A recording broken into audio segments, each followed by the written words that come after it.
Play clock at 5. Pass is intercepted at the goal line by Malcolm Butler. Unreal.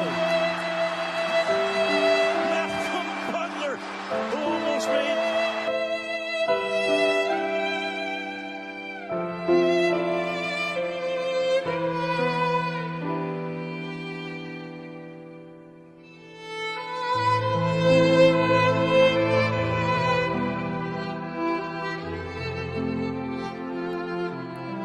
Do something silly, Josh. No. What? Hello, everyone, and welcome to the Seasons Over Sports podcast, where three fucking freaks talk about things we like, including sports and stuff, I guess. Guys, what? I'm gonna very personal topic here. I know. I like to get the viewers to get to know us better. In the beginning, very personal topic is a hot dog a sandwich. Introduce yourselves and tell us the answer to that question, because this has been a very controversial question. It's a sandwich. This is Josh, and I am very clear that a hot dog is not a sandwich. The only argument I can accept is an open-faced sandwich. I will not accept any other argument. It's a sandwich by definition. It's not a sandwich list. By definition. Do not listen to Mark. Do not. What definition? Okay, he's trying to gaslight you guys. No, I would never do that. And I know you guys believe me, especially if you've watched previous episodes. If you have watched, you would know not to listen to him. Yeah, I was about to say, if anything. All right. Mark, but your introduction. It is a sandwich, and I would never lie to the viewers, unlike Joshua James. That is all I have to say. It is a sandwich by definition. Look it up if you don't believe me. And I hope you guys enjoy the episode. Well, by definition, I think, we could classify a couple. We could classify a lot. We could stretch definitions. We could stretch definitions to match whatever we want. Hot dog's not a sandwich; it's a hot dog. You don't go to a sandwich place and they sell hot dogs, okay? If you go to a hot dog stand, they don't sell sandwiches. You don't ask for a sandwich and you act like, oh, can I get a glizzy in the middle? No, a hot dog is a hot dog. All right, the hot dog is the meat in the bun. All right, the bun is just an accessory. Okay, it's the same with a burger. You don't call a sandwich salami because it's got salami in it, because you use salami for other things, right? You don't use hot dogs for other things. I mean, I know some freaks put. What else do you use burgers? What do you use burgers for? Nothing. They're just sandwiches. Hot dog's a sandwich. What? Or no, they're not sandwiches. No, they're not. Sorry. No, burgers are only used for burgers. You're fucking on. Burger is a sandwich. And yes, absolutely. No, it's not. Burger is 100% a sandwich. You don't go to a restaurant and be like, yeah, I'm looking. Can I get a sandwich? You're like, what kind? A burger? It's like, you mean you just want a burger? That's what they're gonna say. They're gonna think you're a freak. It's a type of sandwich, though. It is a type of sandwich. We're getting into the. We're debating on the wrong topics. Why don't we debate some football? Football. Yeah. All right. First topic. That's been very. Before we get to the Super Bowl, I think we should talk about the Hall of Fame and who's been nominated, who's been left out. A lot of talks. I feel like we could. We'll go through the finalists first, and then we'll talk about the glaring. How do I say it? Glaring elephant in the room. Whatever. I'm tired. We'll get into it. So we got Willie Anderson, offensive tackle. He was for the Cincinnati Bengals. He played 195 games and 13 seasons. He was an immediate impact as a rookie for the Bengals, named PFWA's All-Rookie Team in 1996. Possessed not only The size, a tackle needed to excel, but also the speed, strength, and humility allowing to dominate at his position. That was a little description. This is at the Pro Football Hall of Fame website. So if you want to, look at what I'm looking at, this is where I'm getting my sources from. But, Willie Anderson, this is his fifth time as a finalist. I don't think any of us really know offensive line, especially back in 2008. So I think he should make it. I don't know. He hasn't improved, in the past 5 years. He hasn't really improved his case, but he's allowed 16 sacks in those 13 years. That is insane. Yeah. That's actually incredible. And that is one of the best. There was 1 year he faced 11 of the top 12 sack leaders of all time, and he only allowed 1 sack. And that was in garbage time to Bruce Smith. That reminds me of Joe Alt's rookie year. He was also dominant in the run game. This guy was a beast. Yeah, I did my research on him. It's often hard to find a guy who's dominant in both, too. So right. And what really pushed me over to say he was, I don't understand why he's not. Michael Strahan called him one of the best tackles of his generation.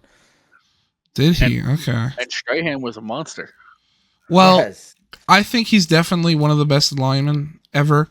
Definitely on this list. I will say, though, when we go into who's deserving, who's not, I think there's one other guy who I think should be in that's an O-lineman. So, and I don't know if we want to put 2 O-linemen in the Hall of Fame, especially with this class. Mark, you said you don't know anything about.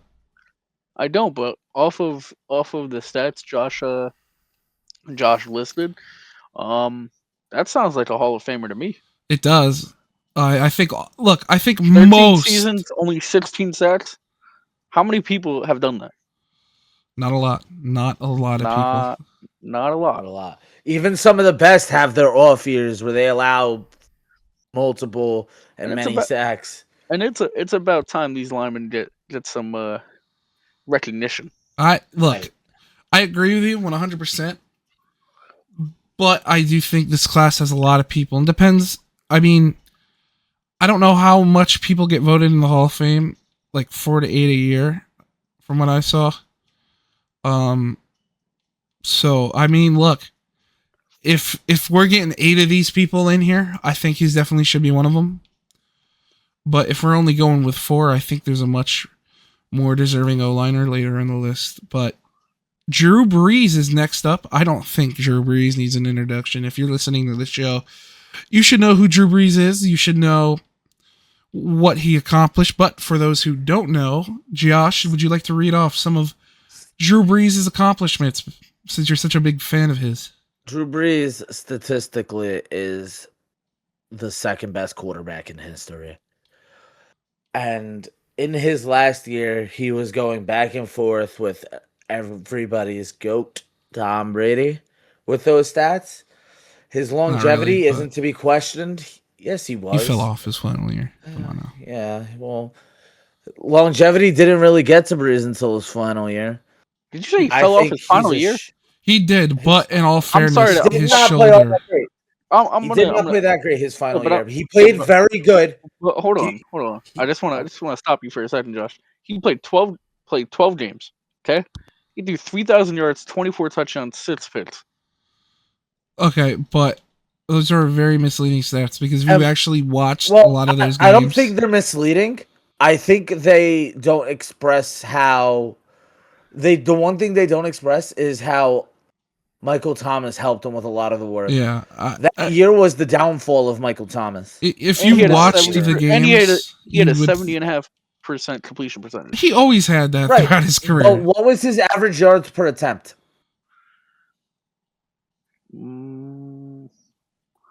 It wasn't very high. In all fairness, his shoulder was basically coming off of his socket. It was shot.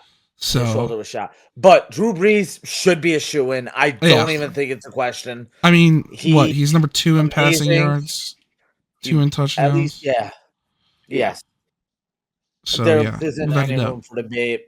He is the greatest to only win one ring, not to win an MVP. He actually, I think, has the most second place. I think he has the most second place votes for MVP. I think I'd of all time. 100% agree with that. That he's the best to never win an MVP, which is a shame. That every single year he had an He got MVP robbed. caliber season. He got robbed. He didn't get by a guy named robbed. Aaron He got Rodgers. robbed. Got The year robbed. Aaron Rodgers won it He didn't get the robbed. first time. He absolutely did. Look, And do we want to have? Rodgers should have never have won it. Do we want to have that debate of like who should have won the MVP the year Breeze got robbed? My God, here we go. Do we want to? He got robbed. There's no I don't think argument he to be got had. robbed. I don't. I think he had better Rodgers offensive had a numbers, taste. but I think Rodgers was more valuable as a player. His consistency was better. He had an His unreal defense was passer rating. better. No, it wasn't. It factually wasn't. It was. No, it wasn't. It was ranked six. I'm pulling up these stats because I remember sending them to you, Josh, because we had this argument before. What was it? 2009? 2011. Was it 2011? Yeah, the year Breeze Oh won yeah, the you're Super Bowl, right. 2010-2011 season. Yeah. So if we look at team defense rankings, New Orleans Saints are 13th. Meanwhile, the Packers are 19th. So you cannot say the Packers had a better That's not defense. fair. That's not fair. How's that not fair? Because Aaron Rodgers literally had the defense on the field and would just. What are you score really talking fast. about? Dude? All right. So What does that Drew even Brees- mean? Drew Brees had a higher completion percentage. Drew Brees had 800 more yards. Drew Brees had one more touchdown. But we're going to sit here and tell me that usually when these stats do matter, you know, we do go to these stats, but all of a sudden when somebody else wins it and you want to defend that person, all of a sudden it's not just all black and white like that. It was never black and white. I never said it was black and white. But I will say this. Let me guess. The shades of gray. Rodgers threw one less touchdown, but he also threw 8 less picks. Yes, Rodgers had better weapons. Did he? And Rodgers Did he? Absolutely. Could you name me 2 receivers on that Saints team? Actually, yes. Who? Here, let me pull them up. 'Cause Oh, okay. You have to look them up. Name, Josh, I couldn't tell you the person Jordy Nelson, Randall Cobb. I couldn't tell you the Mercedes first name of my Lewis. teacher. All right. Darren Sproles, Jimmy Graham, Marcus Colston, That's Pierre it. Thomas, Mark Ingram. Mark What are we Ingram barely talking counts. about?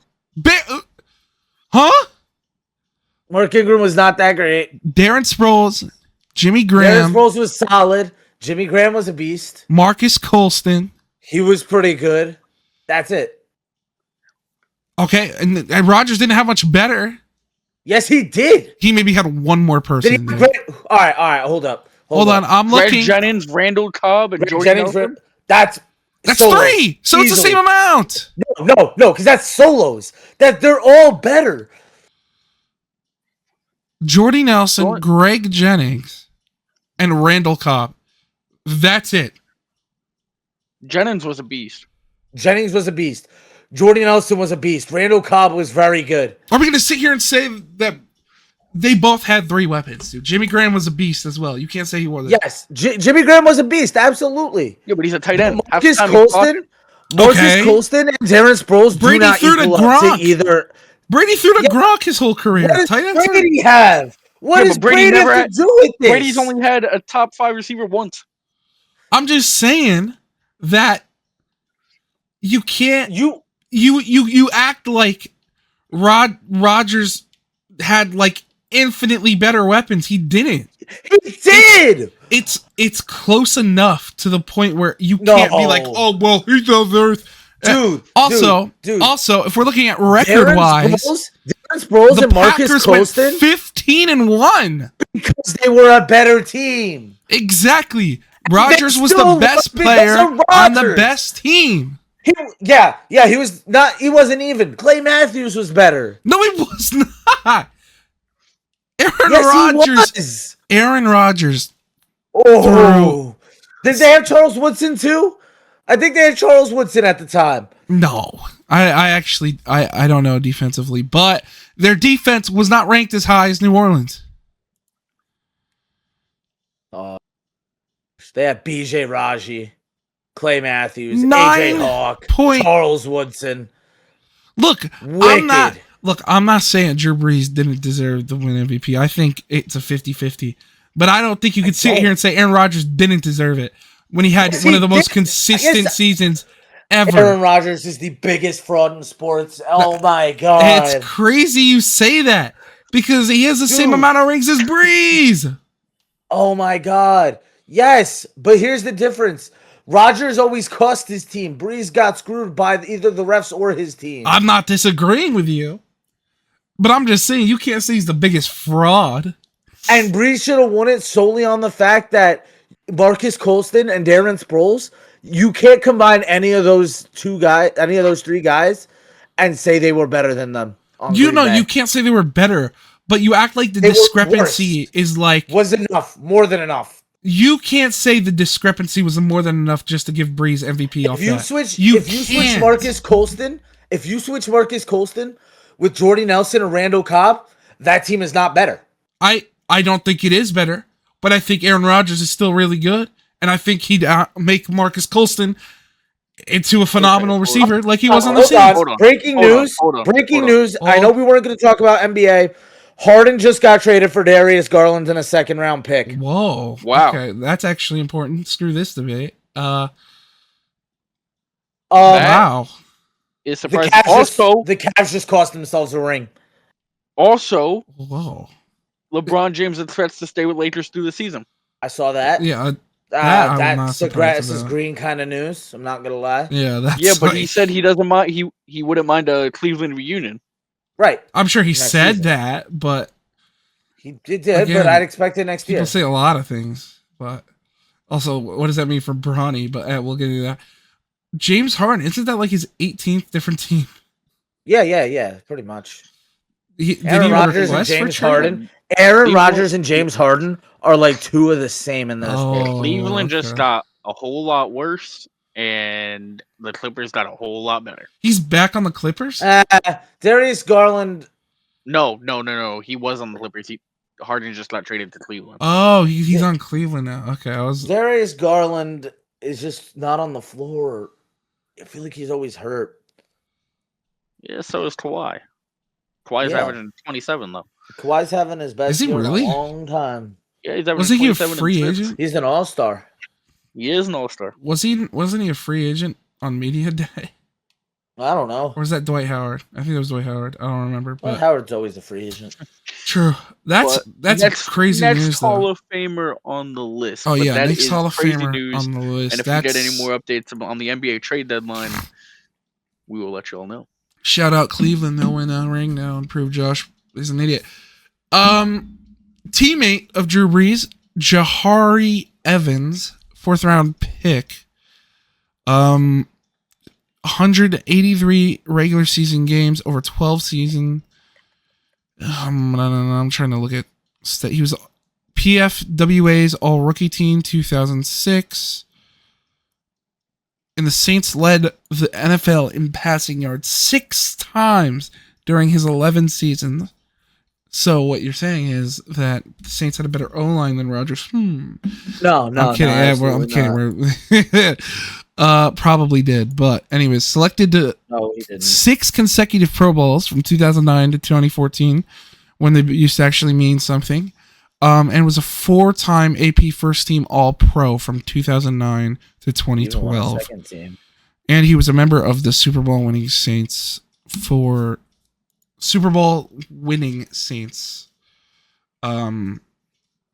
He's already in the Saints Hall of Fame. Do we think he's an actual Hall of Fame? I'll sit here and say, I don't think so. Not yet. I think. What can he build on in the next year to make him more?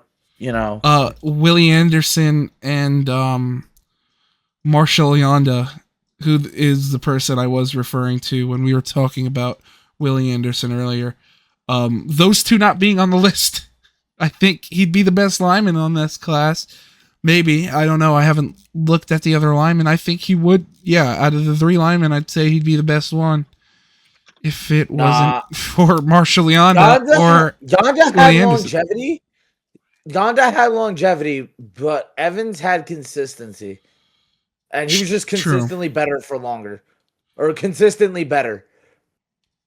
But I'd rather run Jariah Evans over Marshall Yanda. You know, I guess longevity counts, especially for offensive linemen. Marshall Yanda was so dominant, you know. I feel like Jariah Evans was more dominant. Or not Jariah Evans. Yeah, Jariah Evans. I feel like he was more dominant. I don't know, man. Marshall Yanda was a beast. And he had to go. I mean, I guess we could touch on Marshall Yanda while we're talking about O-linemen. Marshall Yanda, another one of the MVP finalists, played for the Baltimore Ravens. His entire 13-season, 177 game career. So again, 2 Iron Men. After playing only 2 games in 2017, he rebounded in 2018, playing 16 games, winning the Ed Block Courage Award. He's been selected to 8 Pro Bowls and 2 All-Pro consecutive seasons in 14 and 15. Second team All-Pro 5 times, and a member of the All-Decade team in the 2010s. Played in all 71 snaps and 7 snaps on special teams in the Ravens Super Bowl victory 34-31 against the San Francisco 49ers. That's a crazy stat, by the way. He suffered a season-ending injury he returned in 2008 from a season-ending injury to aid the Ravens, posting then a franchise record 47 touchdowns, 22 rushing, and over 5,000 yards in 2009. In 2019, he helped increase the franchise record to 5,999 yards, named to All NFL in 2012, 2014, and 15 by PFWA, named All AFC by PFWA in 2011, 12, 14 to 16, and 18 to 19. So there's not really stats we could look out for O-linemen. But to me, if we're talking longevity, it definitely seems like, you know, if you want a guy who could bounce back, it's Marshall Yanda. You want a guy who's consistently playing at least double-digit games. Jariah Evans. I mean, does true. Provide that, and Jariah Evans over a 6-year span, consistent Pro Bowler, consistent dominance. You find no one better. True. At what he does, as he did have 4 All-Pro first teams and an All-Pro second team. Mark? I think Jariah Evans deserves it. Marshall Yanda deserves it. I think they all deserve it. Again, I wouldn't be mad at any of them. That's why I don't. I think I would give it to Evans this year and wait on Yanda. But what my problem is what did Yanda do to deserve it next year, but not this year? Why can't you just have both of them make it this year? I mean, I think you can, but and I think there's other people on this list that deserve it more than Yanda. Really? I have a hard time with that. I think all 3 linemen probably are the best players on this list, maybe other than Drew Brees. Right. There's a couple other guys on this list, but again, I think these linemen are extremely good. We're gonna get into it. We'll get into the other players. Do we want to go next, or yeah? Right. Let's get the next player. Larry Fitzgerald, for my money, one of the definitely a top 5 Mount Rushmore receiver. For my money and Tom Brady's money, who said so. He was selected to a really crappy team, and despite that, became one of the best receivers in the league. In his second season, he surpassed 1,000 yards with a league-leading 103 receptions. He would eclipse 100 catches in a season 5 times in his career, and surpass 90 in 3 other times. Okay, sorry for the reading. I suck. That's a lot of catches. A lot of catches. And not a lot of drop balls either. Nope. More tackles than drops. I think that his drop ball. I think that stat is so flawed. It's crazy. Is it? Yes, How's that absolutely. flawed? There's a lot of times where a receiver doesn't make a catch and it doesn't count as a drop I was going to against say, them. because not every target is considered a drop ball, Okay, but right? So is a drop ball just when it hits your hand and you drop it? Well, hold on, because there's even times where they consider a drop, like they don't consider it a drop when that is the case. look, I think, Yeah. but there's also times where they do consider it a drop No, when the ball was not like enough. a really hard catch. The ratio doesn't make that a good argument. I think it does. Look, No. I'm I with would Josh. It normally is a little flawed, but I mean, we've all seen Larry Fitz play for a long yeah, time. exactly. I mean, He doesn't drop it a lot. I would Right. normally agree But- with you, but again, he has what, over 90 catches for like half of his career.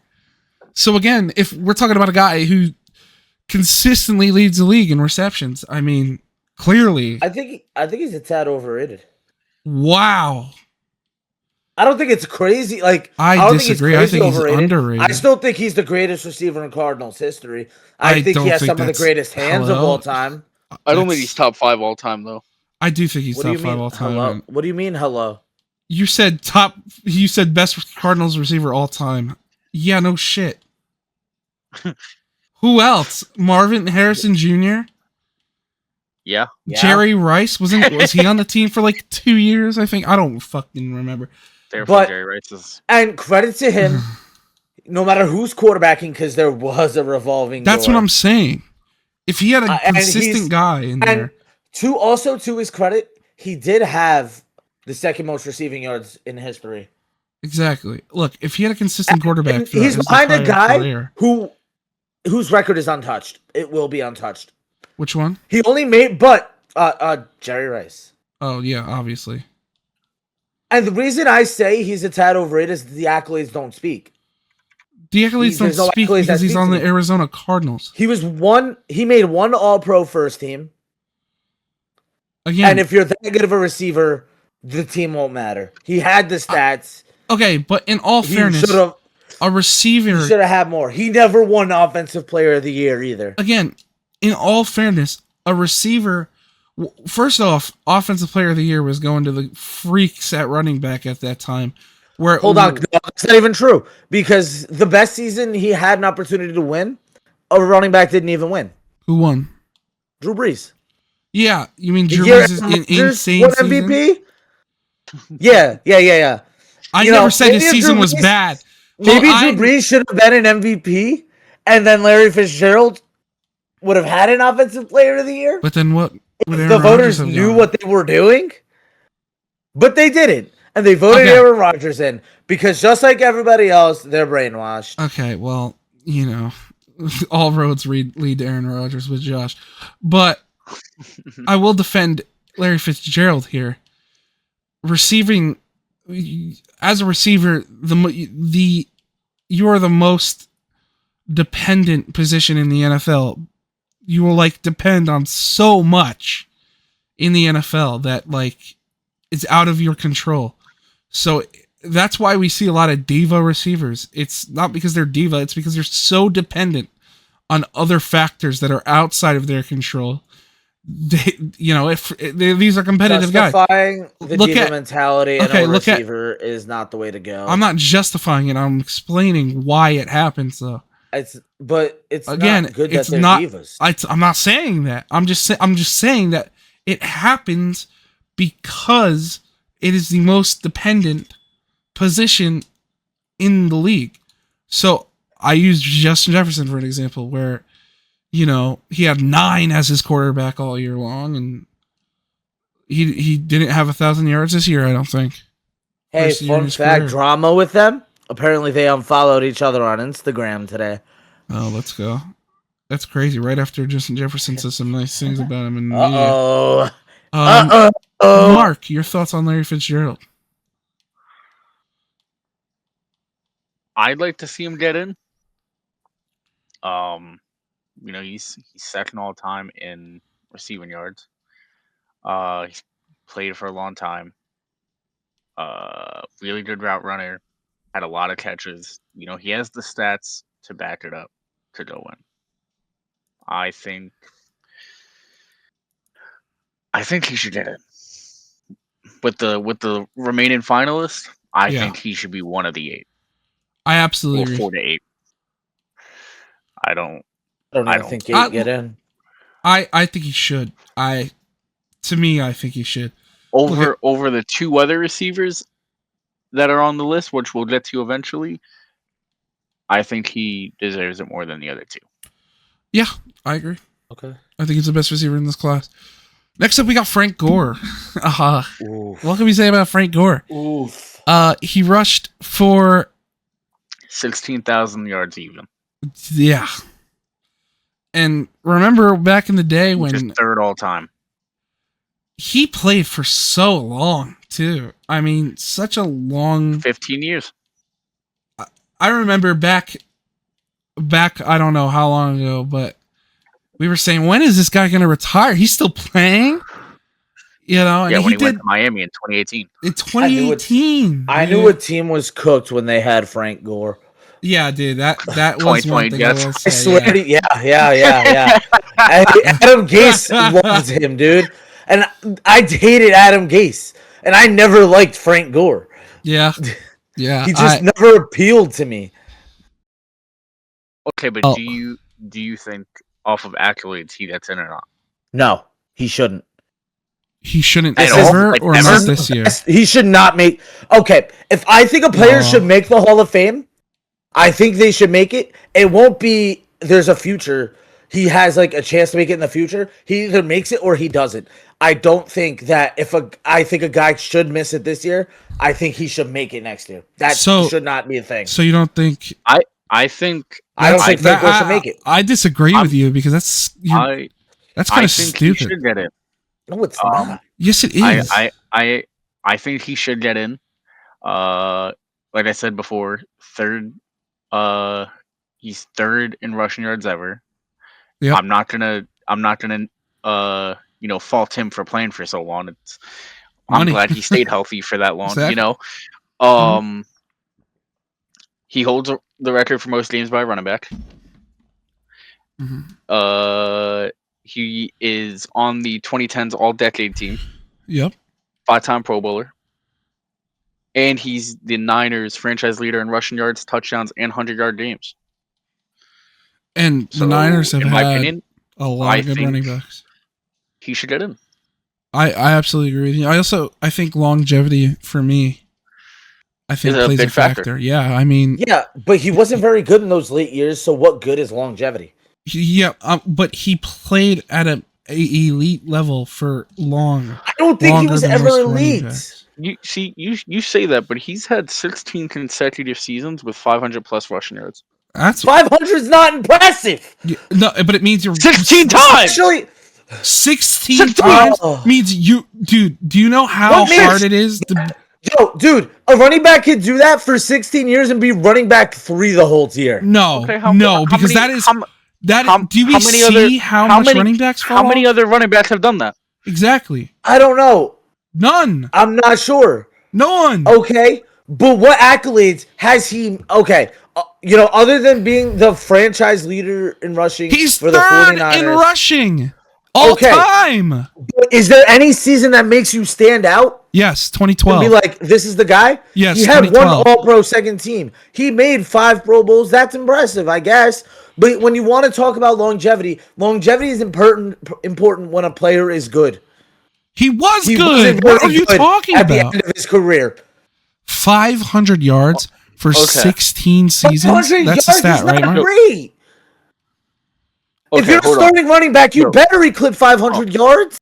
Frank Gore's stats are so inflated because he played for so long, even though he was not that great. Okay. Now back to that 500+ yards in a season consecutively. 2 players did it for 13 seasons. It was Walter Payton and Emmitt Smith. And there were 3 players that had the longest 1,000-yard streaks, which is Emmitt Smith, Curtis Martin, Barry Sanders. Emmitt had 11, Curtis and Barry had 10. Okay. Is this including Frank Gore, or he's not 1,000-yard? No, not consecutive, not Okay. not consecutive like that. But If Frank Gore Frank had Gore is stats like that, I would have 100% said yes. Frank Gore having 16,000 yards, Josh, that is impressive. Yeah, I don't. It's That is not as Third it's not all that that's time, more impressive. than- dude. That's more than Barry Sanders. That's more than Adrian Peterson. That's more than Curtis Martin. Barry LaDainian Sanders. Hold Tomlinson, on. Derrick Henry, Jim Brown. Derrick Marshall Henry's not Faulk. done yet. Okay, Barry but Sanders is flawed. He retired early. okay, But but again, okay, but let's be honest. Derrick did he Henry's play not for playing longer? long enough to pass Frank Gore. exactly. How many yards does Derrick Henry have? No, I will say if Frank Gore, 13,018. Okay, we can't. I Count can that see out Derrick yet. Henry. It's not extreme. It's not like I wouldn't. What rule about it out, Peterson? but I can't guarantee it. Yeah, exactly. What? What about AP? He's one of the best. He No, won an MVP. 1,100 yards less. He won an MVP. Okay, and Teams feared Adrian Peterson. they feared Frank Gore. No, they Do didn't. you think in 2012, with the Niners offense, when they made the Super Bowl, The Jets played the Niners that year. They said, okay, and the Jets played the Niners 2 You years know, ago and when lost. I was thinking about that game, I was watching it. I was like, yo, this guy You were Frank Gore is also not that like great. 10. Yeah. That means nothing. You were the toddler. You know, 10-year-old me was on to something when he said Frank Gore was not that great. And that's why you're a Jets fan, right? No, I'm a Jets fan because I live in New York. All right. Bad decisions. Anyways, I think Didn't make Frank that Gore's longevity and consistency in being a solid, He also, getting 500 yards out of somebody. Also, out of the 15 seasons, Josh, 9 of them were 1,000 plus. Exactly. That's insane. 4 of them were 1,100 plus How many- consecutively. How many And years then- did he average 5 yards per carry? 1? Hold up. 5.4? Does that matter though? Yeah. I don't think so. Efficiency is important. But also workhorse. If you could hand the ball off to him 32 times a game, you have no idea how hard that hits a defense. So he was high 4s a lot of the time. You know, I see a 4.6, I see a 4.7, 4.9, 5.4, 4.8. There were a couple seasons where it was in the 3s.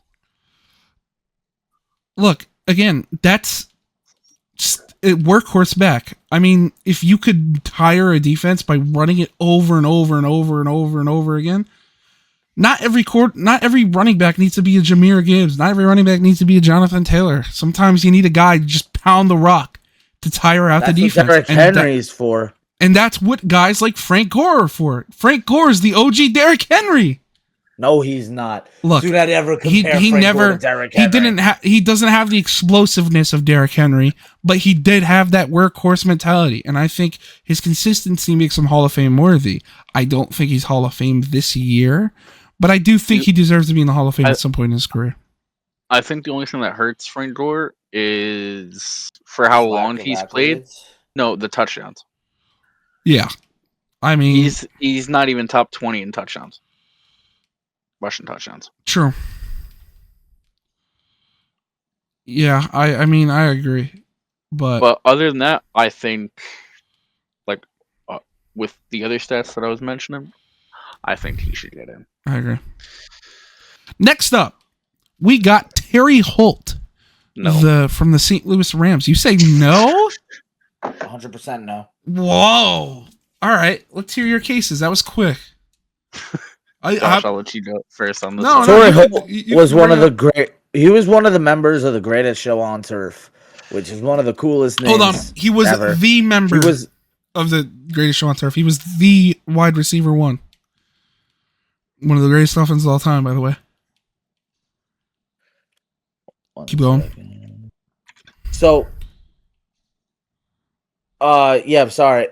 He was an amazing receiver.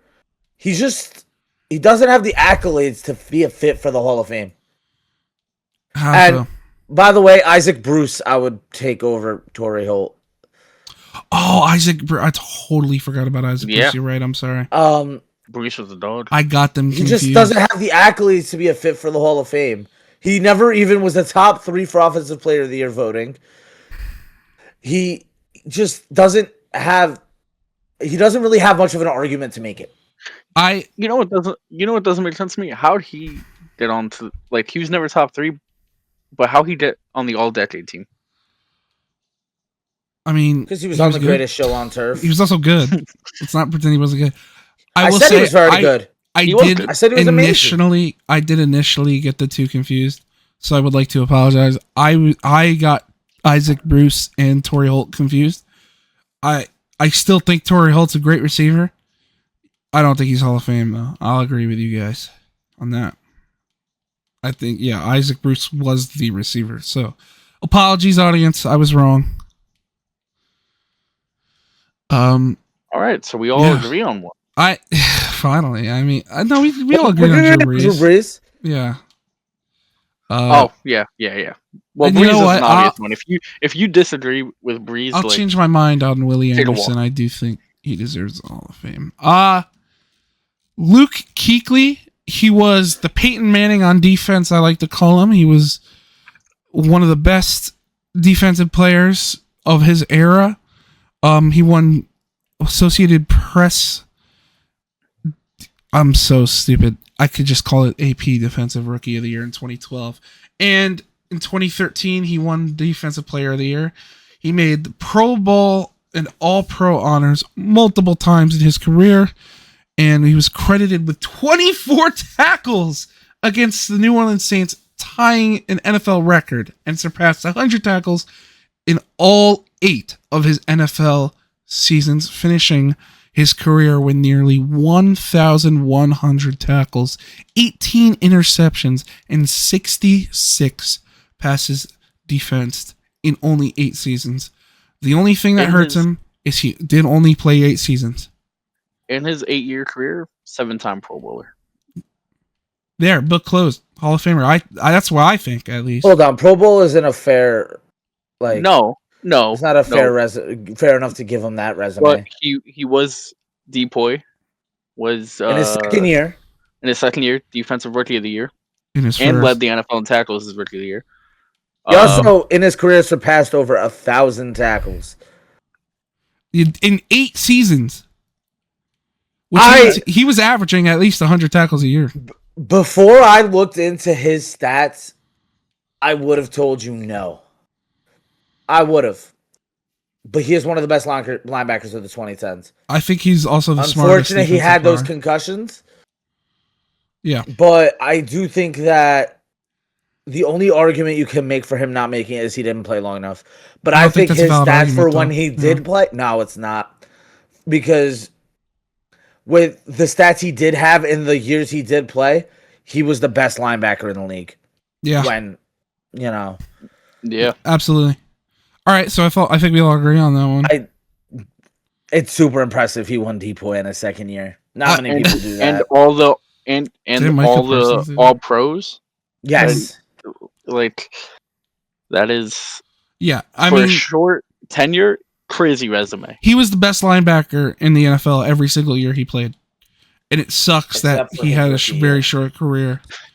Even then, he was still the best. Out of the 1,100 tackles, 700 of them were solos. Exactly. He was... I called him the Peyton Manning of defense. I couldn't even name any other guys on that Panthers defense off the top of my head. Oh. Norman. Yeah, that's it. A guy who was good for 1 year. He was good for a couple. He was that bad in Washington. He was. Washington 1 year. And plus, even in Carolina, Odell embarrassed him, so. Yeah. He did. After not the that Washington game. The Panthers game, the 1 year Josh Norman had where that Odell Beckham and Norman beef were going on. That was when, that Norman was Josh's best year. After that, he Norman kind of just wasn't all that great after that. Look, I will say he was elite the time he did play. But anyways, this is not a Josh Norman video. Terrell Suggs. Before reading any of his stats, just give our answers in one word. I'm going to go 3, 2, 1. Yes. I'm the only one who did it. All right, let's do it again. I'm ready. Well, I'm unsure. You're unsure. Explain. Well, do you here? I'll go into stats first. Immediate contributor with 12 sacks. I think his rookie year, that is 9 tackles and 6 forced fumbles. Insane. Won defensive rookie of the year. Made an NFL all rookie team. 2011 won DPOY.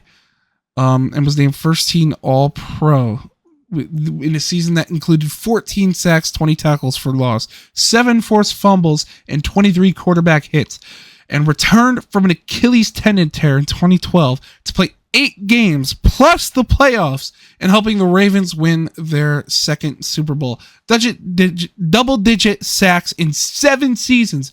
Career statistics include 139 sacks, 12th all-time unofficially, and 202 tackles for loss. I'm gonna have to say yes. I don't think there's an argument for no. I think there is, but I think the pros outweigh the cons, and I mean, I just want to say he's had less tackles in his career than Keithley. True, but look at the sacks. He was a blitzing linebacker. Yeah, I know, but he also played for 7 more seasons. Yeah, but he played as a defensive end, though. He didn't play middle linebacker. Yeah, but no, Luke I'm just Kuechly saying. Played like, as a Mike. No, yeah, but like to have almost 300 less tackles than a guy who played half the time. Yeah, but different positions, though, Mark. Still both on the defense. Yeah, but middle linebackers get more tackles than anybody on the team.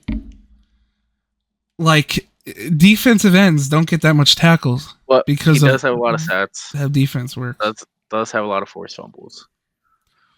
I think from a pure pass rushing perspective, I mean, Ray Lewis was the Mike. He was never. Team.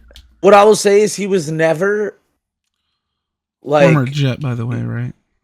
Who? Terrell Suggs, former Jet. No.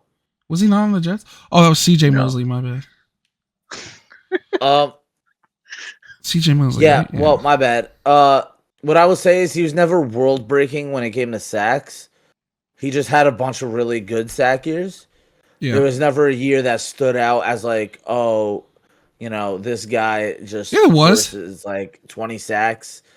Yeah, there was. The year he won DPOY. No, he had 14 sacks that year. Okay, well, I thought you were saying there wasn't a year he stepped off of the paper as elite when it came to sacks. Okay, he was elite. He was elite, and you know he was on a very good defense to help him be elite. But I think he makes it. I think he should. He's kind of.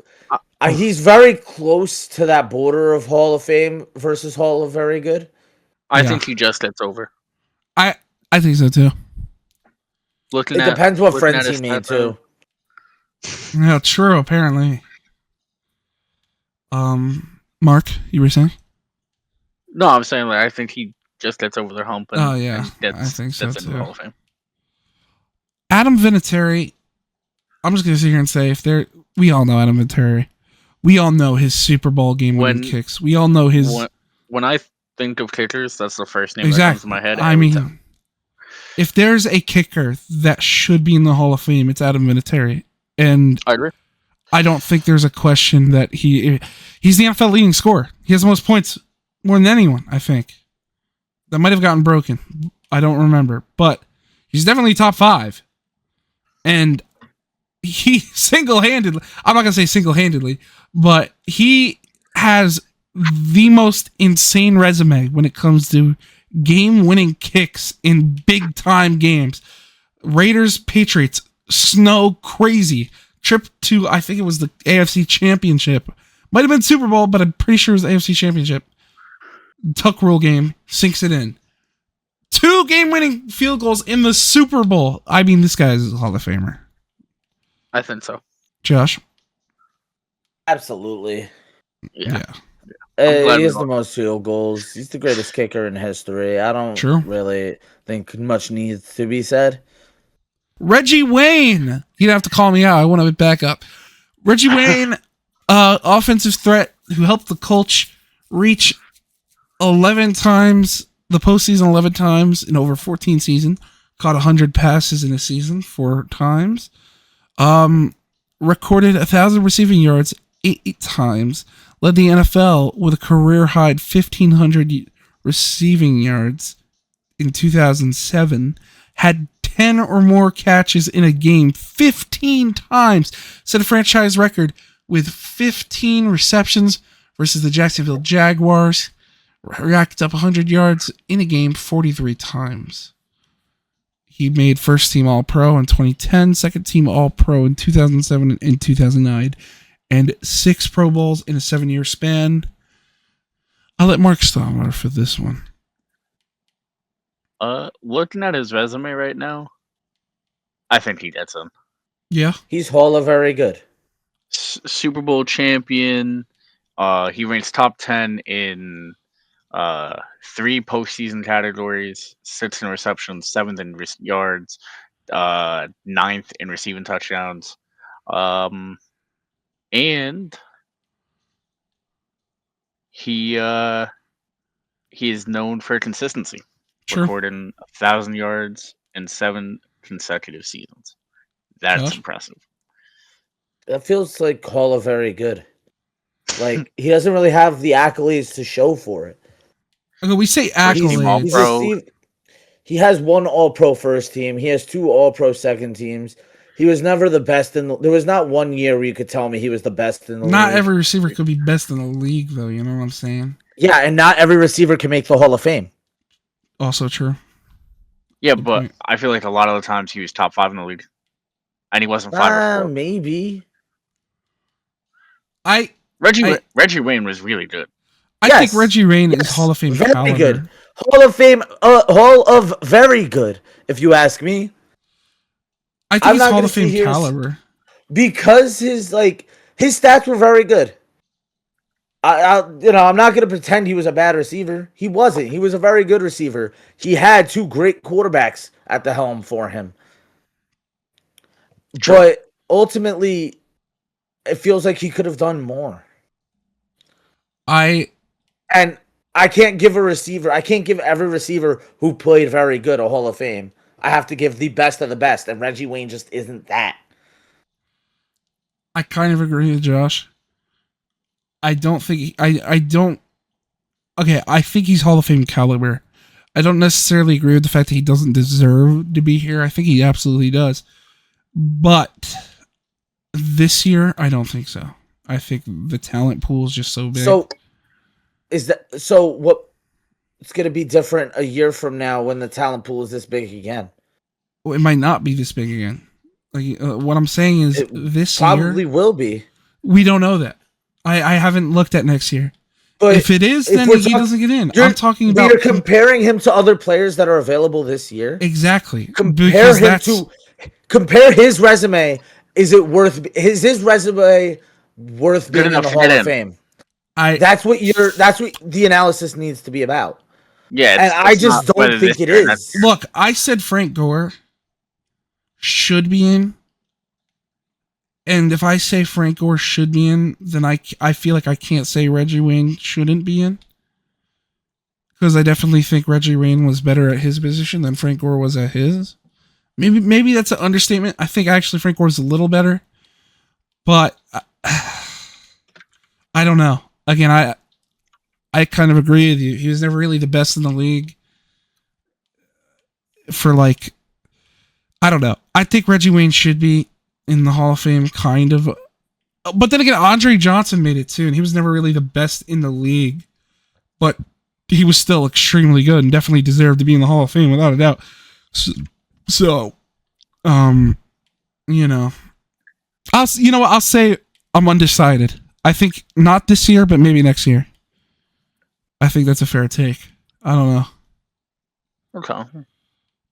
Next up, we got Kevin Williams, defensive tackle. He moved to the inside after 12 games. In a rookie season, registered 10 sacks in a rookie year. That's insane. 15 tackles for loss and an interception. 4 passes defensed. Earned a spot in the NFL All-Rookie team. Finished 4th in the voting AP Defensive Rookie of the Year. That's crazy. 10 sacks rookie year. Defensive tackle for the remainder of his career.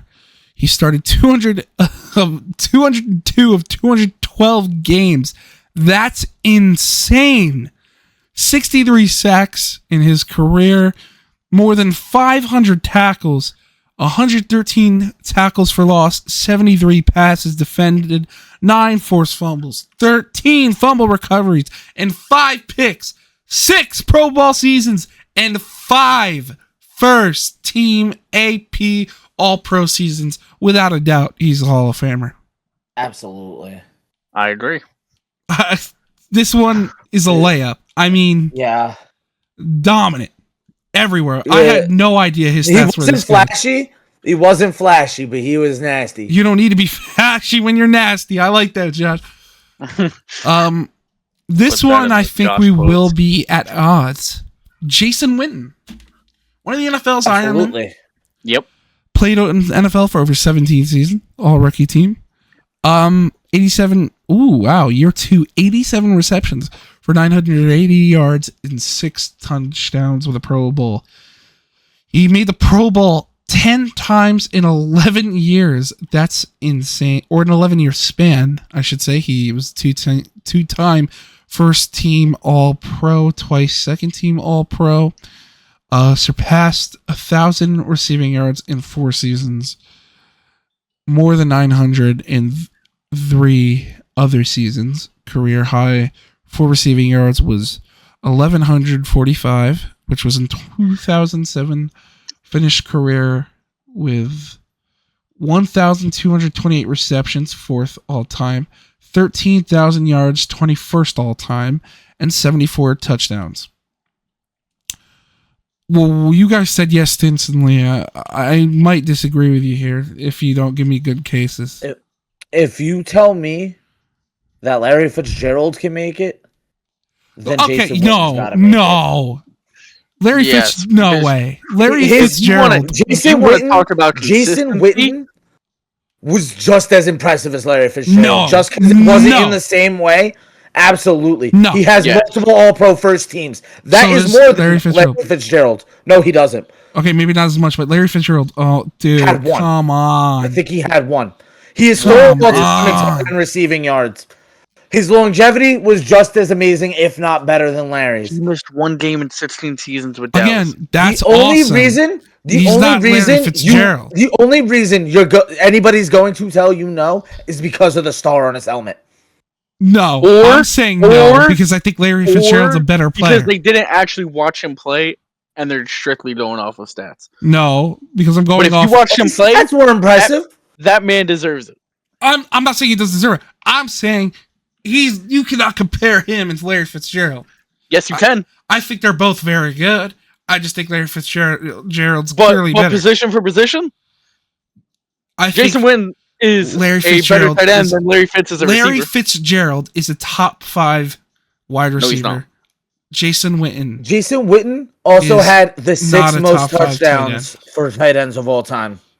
Jason Witten is All right. maybe the Jason 5th. Witten, not a top 5 tight end. Who's better? Gronk, Kelsey, Gonzalez. That's it. Yeah, that's it. 4th. But I think Larry Fitzgerald's 4th as wide receiver. Wait, whoa, hold on. Yeah. I love Jason Witten. Antonio Gates too. Antonio Gates is 5, but he's not better than Witten. Antonio Gates is better than Witten. You're bugging. Gates is better than Witten. Gonzalez is better than Witten. Kelsey, I'm honestly taking not Kelsey sure over about. Witten. I'm taking Kelsey. Kelsey's number 2. Without a doubt. Gronk, Gronk is number 1. He was a touchdown greatest. machine. he's their greatest. When he tight end. played, he was. Oh, you're number bugging. 1. I don't agree with you. Who's the greatest ever, Josh? The greatest ever? Oh, for me, it's Gonzalez. Okay. Gonzalez, Kelsey, Gates, Gronk, Witten.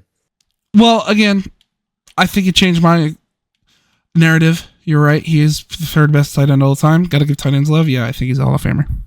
Also, Again, I don't know this like, year. honorable mentions for tight ends: Shannon Sharp, Oh, yeah. Yeah, you're right. And Greg I would Olsen. also like to shout out Zach Ertz, who's still I playing. don't know if Greg Olson's on that tier, though. Greg Olson's not on that tier. I don't think he's a Hall of Fame tier. He deserves the shout out.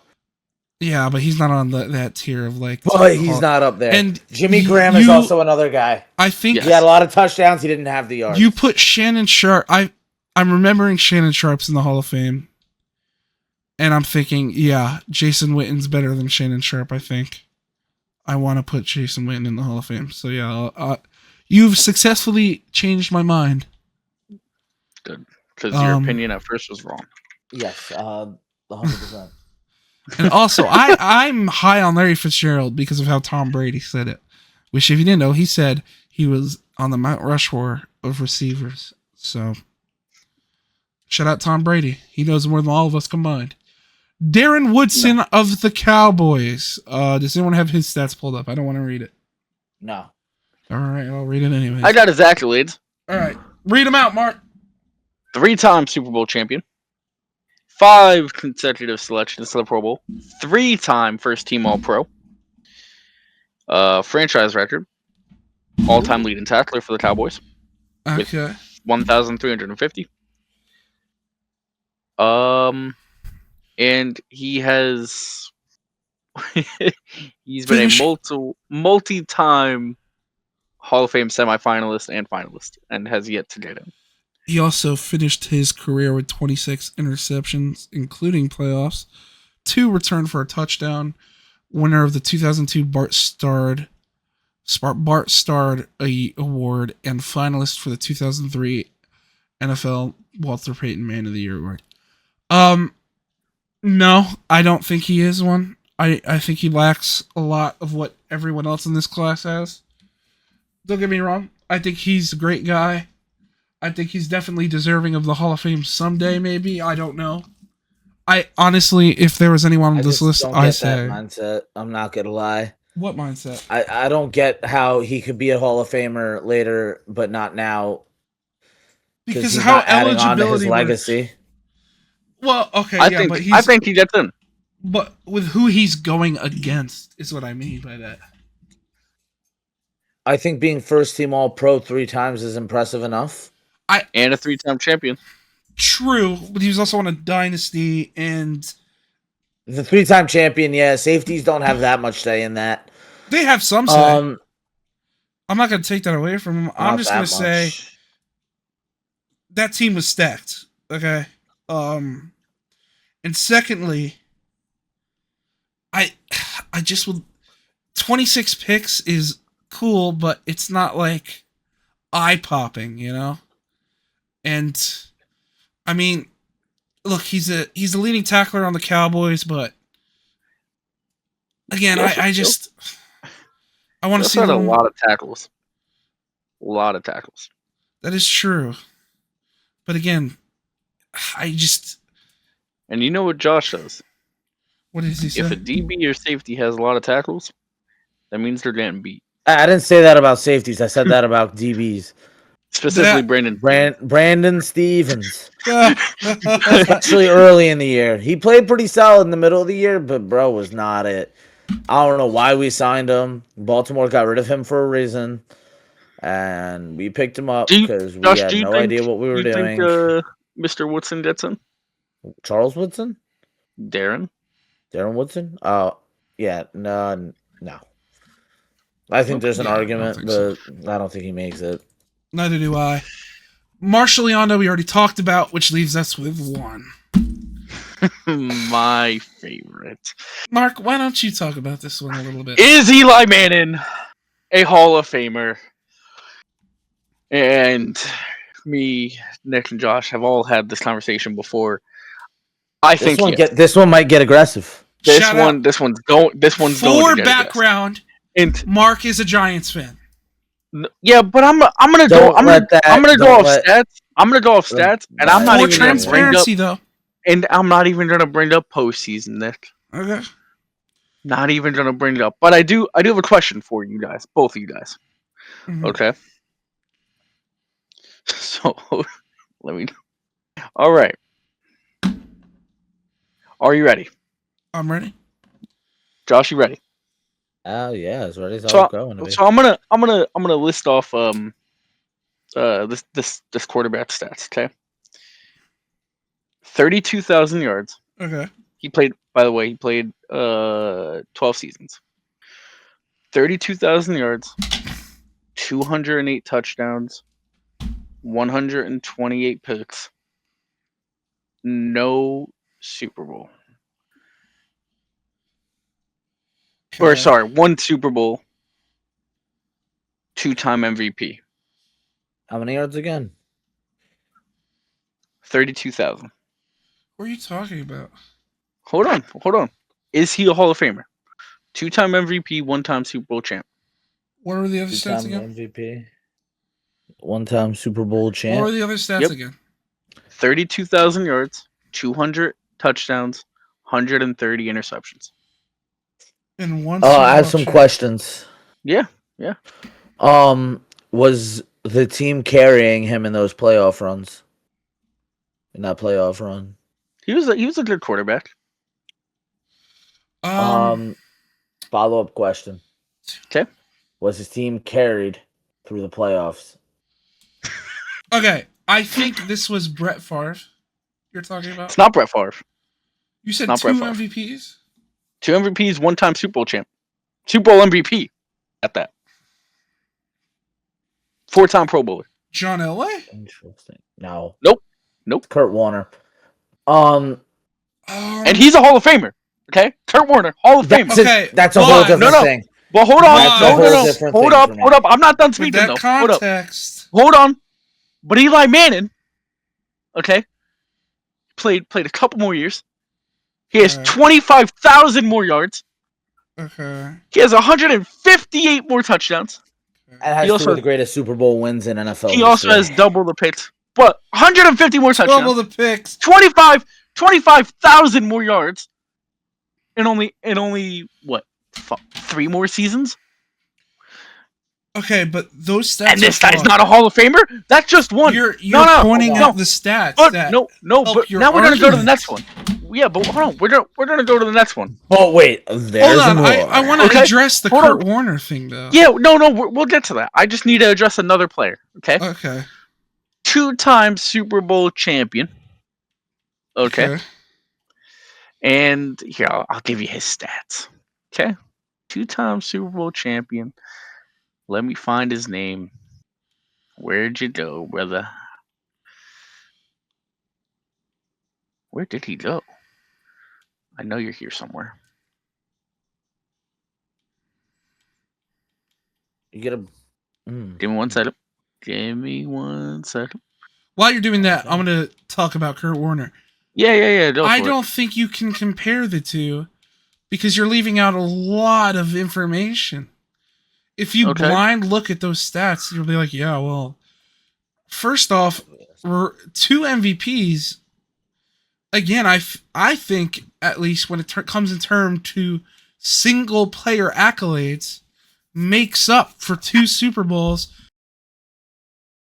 Eli Manning finished top 7 in passing yards and passing touchdowns when his career was over. That's an accolade. But He also next played for like 10 times longer than like most quarterbacks. So that's he long. He It's played the Frank Gore argument. He also brought in 2 rings. yeah, I'm and not beat saying the he's greatest not- team of all time in the Super Bowl. But Hall of very good. also Boo. about, you know what? I will bring up the playoffs. You know what? Screw it. You can't also has have the an most- Eli Manning of debate But he without also has bringing up the playoffs. he has the most so. passing yards in a single postseason. You can't. Hold on, Mark. Hold on. What do you say? Did you really just? No way. Because when we're talking about Hall of Fame debates, there better be playoff success, Yes, there- especially for a quarterback. but you can't Tom look Brady at. wouldn't be a you Hall of Famer can't- without playoff You success. can't look. Oh, that's bullshit. Because Tom Brady was a 2-time MVP. Oh my God! Yeah, but his A two-time MVP two-time doesn't just get MVP you is into not- the Hall of yeah. Fame, though. Yeah, Oh, but no. dude, he was elite for his entire career. Matthew Stafford was not a Hall of Famer Here until he brings won a it ring up with again. the Rams. He's still not a Hall of Famer, but Yes, he is. I'm kidding. I don't know. Well, that's a debate for another day. I'd have to think about that one. But what I'm saying is, Eli Manning. It's you need to have regular season success to back it up. If Okay. you're just talking about postseason, Nick Foles would be a Hall of Famer. But No, we're because not. He already said the I- regular I- season stats. Yeah, top 7 in passing yards and passing touchdowns. We're also He's number ignoring the 7 on fact both. he played 10 more years played- than almost he played everyone behind him. He played. That's in 15 years. 15. Yeah, that's 15 years. And By the way, his first year, Elway he didn't play played the full 16. season. Elway played 16. Oh, Warren wait, Moon okay. played It was 16. also different Hold on, era. hold A on. different I have- era. Hold on, I have another quarterback. Okay. 33. Also, wait, hold on. two-time Wait. Before you do, you also cannot compare Kurt Warner because he was undrafted out of college and he had to play in the CFL, and he started his career when he was 30. So we cannot compare He Kurt still played. Warner He to still the played Giants. 12 seasons. To In- Eli's 15. He also has 2 MVPs and was one of the best quarterbacks in the league. Eli Manning was never a top 5 quarterback in the league. But you don't just get 57,000 yards and 366 passing touchdowns. But this goes back bottom to 10. Nick, when your was he argument- top 5? He never has any AP All Pros. He was Nick, never an I All like Pro your argument. QB. Well, This hold on, is I'm an argument if this were Matt Ryan instead of Eli Manning. But I want you to know, I'm comparing him to people that are in the Hall of Fame. This next guy, 2-time Super Bowl champion, 1-time Super Bowl MVP. He has 33,462 yards, which is 24,000 less than Eli Manning. Mm-hmm. He has only 199 touchdowns, which is 170 less than Eli Manning, and he has 157 picks, which is less than Eli Manning, but that's a good thing. But he played 14 years compared to Eli's. Eli played 15. Eli played 15. Phil Simms played 14. Oh, okay, so you spoiled it. Yeah. Phil Again, Simms is a Hall of Famer, so again, he could get in.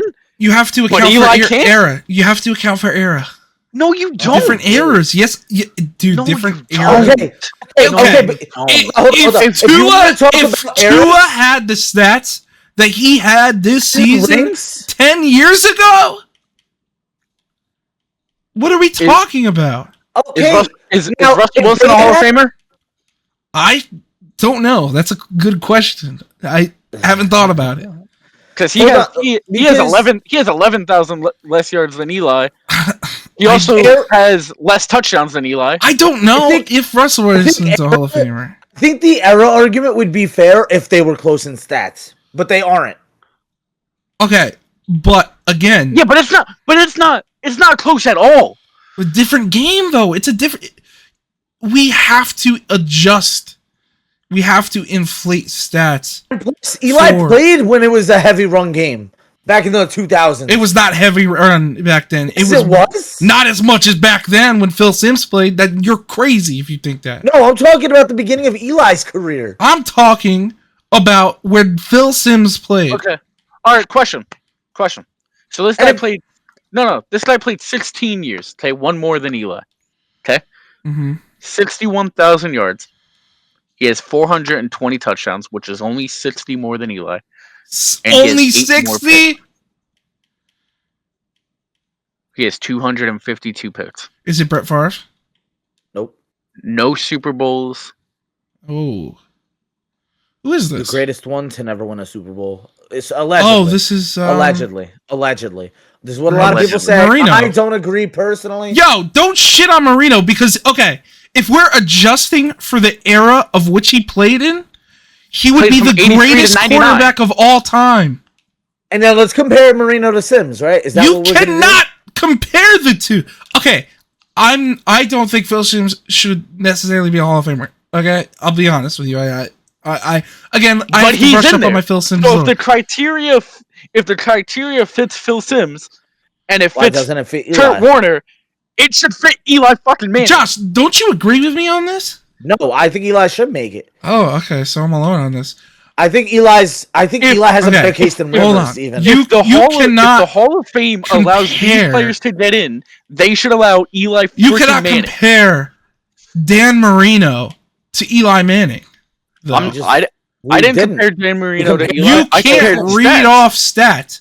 And okay, for Dan Marino, he was consistently the best quarterback in the league every single season. Eli Manning was never top 5. He was never elite. He never made it. I know you say like you can't only bring up playoffs, but playoffs are a big. They are a big thing, but okay, you can't. 2 good playoff runs don't equate to a Hall of Fame. How could you be the greatest quarterback of your time and not win a fucking ring? You have to watch this documentary. It's by Tub Frog. It's like an hour long, and I'll send this to you guys as well.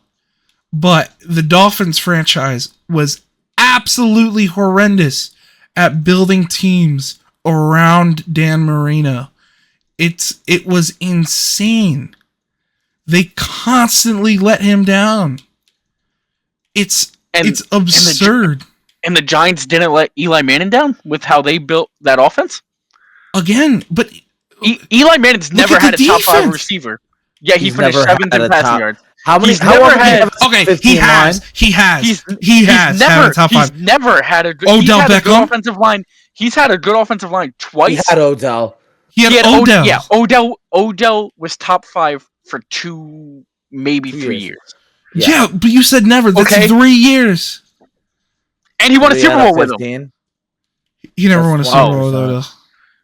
Oh, we didn't. Also, they did get to the playoffs though. Sure.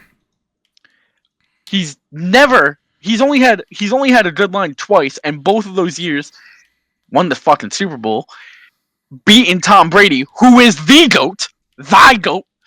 Tom Brady literally destroyed the perfect season. Okay. In 2007. Well, wait, technically. But did he not have an elite defense those years? He had a great defense. They weren't number 1. They were number 1, but they were definitely top 5. I'm pretty sure the first time the Patriots had a better defense. And if you tell me no, you're wrong because they went 16-0. Right. Technically 18-0. That was the point I was trying to make earlier. Again, Eli Manning also was the leader of the guys who took down the undefeated Patriots. I don't think that's Hall of Fame worthy though. That's a great achievement. That 100% beats any other award or anything anybody else could ever have. Okay, then does Nick Foles get in the Hall of Fame for being a backup quarterback coming in late in the year and rallying the team to beat 16-0 Patriots? He beat a Patriots team with a defense that was better than. No, but hold on, we're down off topic. We're talking. I don't think this is off topic though. Yeah, it is because we're talking Eli Manning and his career. But okay, Josh, you're talking about 5 games of Nick Foles. I'm talking about Eli as his entire career. Yeah, top 7 in passing, top 7 in passing touchdowns. You can't compare. Defeated the greatest team of all time. Has one playoff run. Can't leave you a Hall of Famer. I'm not done. Has the most passing yards in a single postseason. One playoff run doesn't make you a Hall of Famer. Consistently being one of the you're right. Eli Manning is not one of the best quarterbacks to ever be. He's done it twice. 2 playoff runs cannot give you Hall of Fame. That's more than Kurt Warner is in career. Yes, absolutely. No, Kurt Warner had 2 as well. He just didn't finish it. He didn't win. Okay, Eli Manning had an elite. Again, winners matter. Also, I would like to. Hold on. I would like to point out. I would like to address he didn't have any top receivers comment. You can't use that to be like, well, his receivers weren't very good, and he still did all this stats. The only reason I use that argument with Larry Fitzgerald is because he still put up otherworldly stats. He was still put up otherworldly numbers. He was still a top 5 receiver every single season he played. Who did? Really wasn't. Fitzgerald. And he really was. No, he was for a few years. Okay, skill-wise, he was one of the best. Okay. And again, you also have to realize being a receiver is more dependent than being a quarterback. Okay, we're therefore, I'm just addressing why I made that argument for Fitzgerald and not Eli Manning. But again, you can't go off what ifs. You can't be like, well, he didn't have a lot of people, and he still did a lot. Point is, he had who he had. This is his career, and we're determining if it's Hall of Fame worthy. We can't go, well, he didn't have a lot. That's not how it works. We're talking about what he didn't have. We're talking about what he did. Mark had a point to mention that. I was just addressing it. Yeah. He had a Monty tumor, which was he was good. He was great. I don't think he was ever top 5 in any category. Fact check me.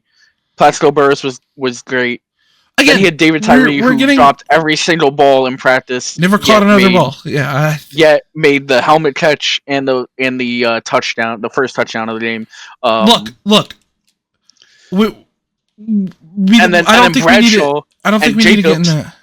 Yeah, he didn't have weapons, yet he still produced numbers. But again, I don't think that automatically means he was never top 5. I don't think he's a top 5 talent. Or I don't think he's a Hall of Fame talent. Is Matt Ryan Hall of Fame talent? No. Well, no. Josh, you're also no. I'm the no on that. I don't think he is. But at least Matt Ryan was a top 5 quarterback at some point in his career. If Mahomes' career ended today, would he be a Hall of Famer? Yes. Yeah. Why? He has 3 rings, 2 MVPs, 2 MVPs, led the league in passing. He's one of 3 quarterbacks to have 50 touchdown season. Okay. Some of the best numbers in history. If Mahomes' career ended today, which obviously it's not going to, if his career ended today, he has 21,000 less yards than Eli. Okay. And he has 90 less touchdowns. That's 4 seasons, by the way. Yeah, but that's way less. But I'm saying, if his career ended today, again, 90. Again, we're looking at longevity here. Mahomes will definitely surpass 99. Mahomes already has more playoff wins, though. Yeah, whatever. Mahomes has more playoff wins. What I don't understand is, now that I bring up a quarterback that was successful in the playoffs, you're only talking about playoffs. No, but when I talk about Eli Manning, I can't bring up. Okay, hold on. Let me address this. Okay, let me address this. Eli Manning has only had 2 successful postseason runs. Okay, he's also never lost in the Super Bowl. Okay, he's only made 2 of them. Okay, he's 2-0. Mahomes is 3-2. 3. He's made 5. He may not have been the best, but he was definitely the best player on his team by a mile. I think he was the best player on the field. Manning wasn't during his playoff runs? No! You're smoking crack. Michael Strahan! He was on another level. Michael Strahan, did he win a ring with the Giants? Yes! 17 touchdowns and 2 picks in 2 Super Bowl playoff runs. Wasn't the best on his team. Make that make sense. No! Make that make sense. Michael Strahan on his team! In a single postseason has the most passing yards. But he wasn't the best on his team. He had the 1 ring with the Giants, Nick. He had 1, yeah. The other year, I'm saying his first year with Michael Strahan. Both years. He was not the best player. Those playoff runs, he played great. He did play good, but that doesn't mean he's a Hall of Famer. Change your word in great. That does not mean he's a Hall of Famer, though. Okay, I think Patrick Mahomes is a Hall of Famer because he made 5 AFC championships, or 6 AFC championships in a row. He was a 2-time MVP. He was always considered the best quarterback in the league. Yeah, Eli Manning has never been top 5. I love how you're bringing up the playoff stats, but I can't bring up. Let's talk about regular seasons. Hold on. Let's talk about regular season. No, let's talk about regular season. Screwed out of 1 MVP, by the way. He did. So realistically, a 3-time MVP. I'll only agree with that because it helps my argument. No, you can't say realistically. He didn't get the award. I agree. He didn't. 2-time MVP. He has over 5,000 yards in the season.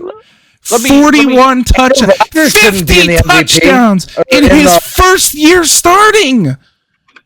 Eli Manning couldn't dream of having these numbers. He's made multiple All-Pro teams during the regular season. He's made the Pro Bowl. I'm not arguing that. Same thing, like Dan Marino's a better quarterback than Eli Manning.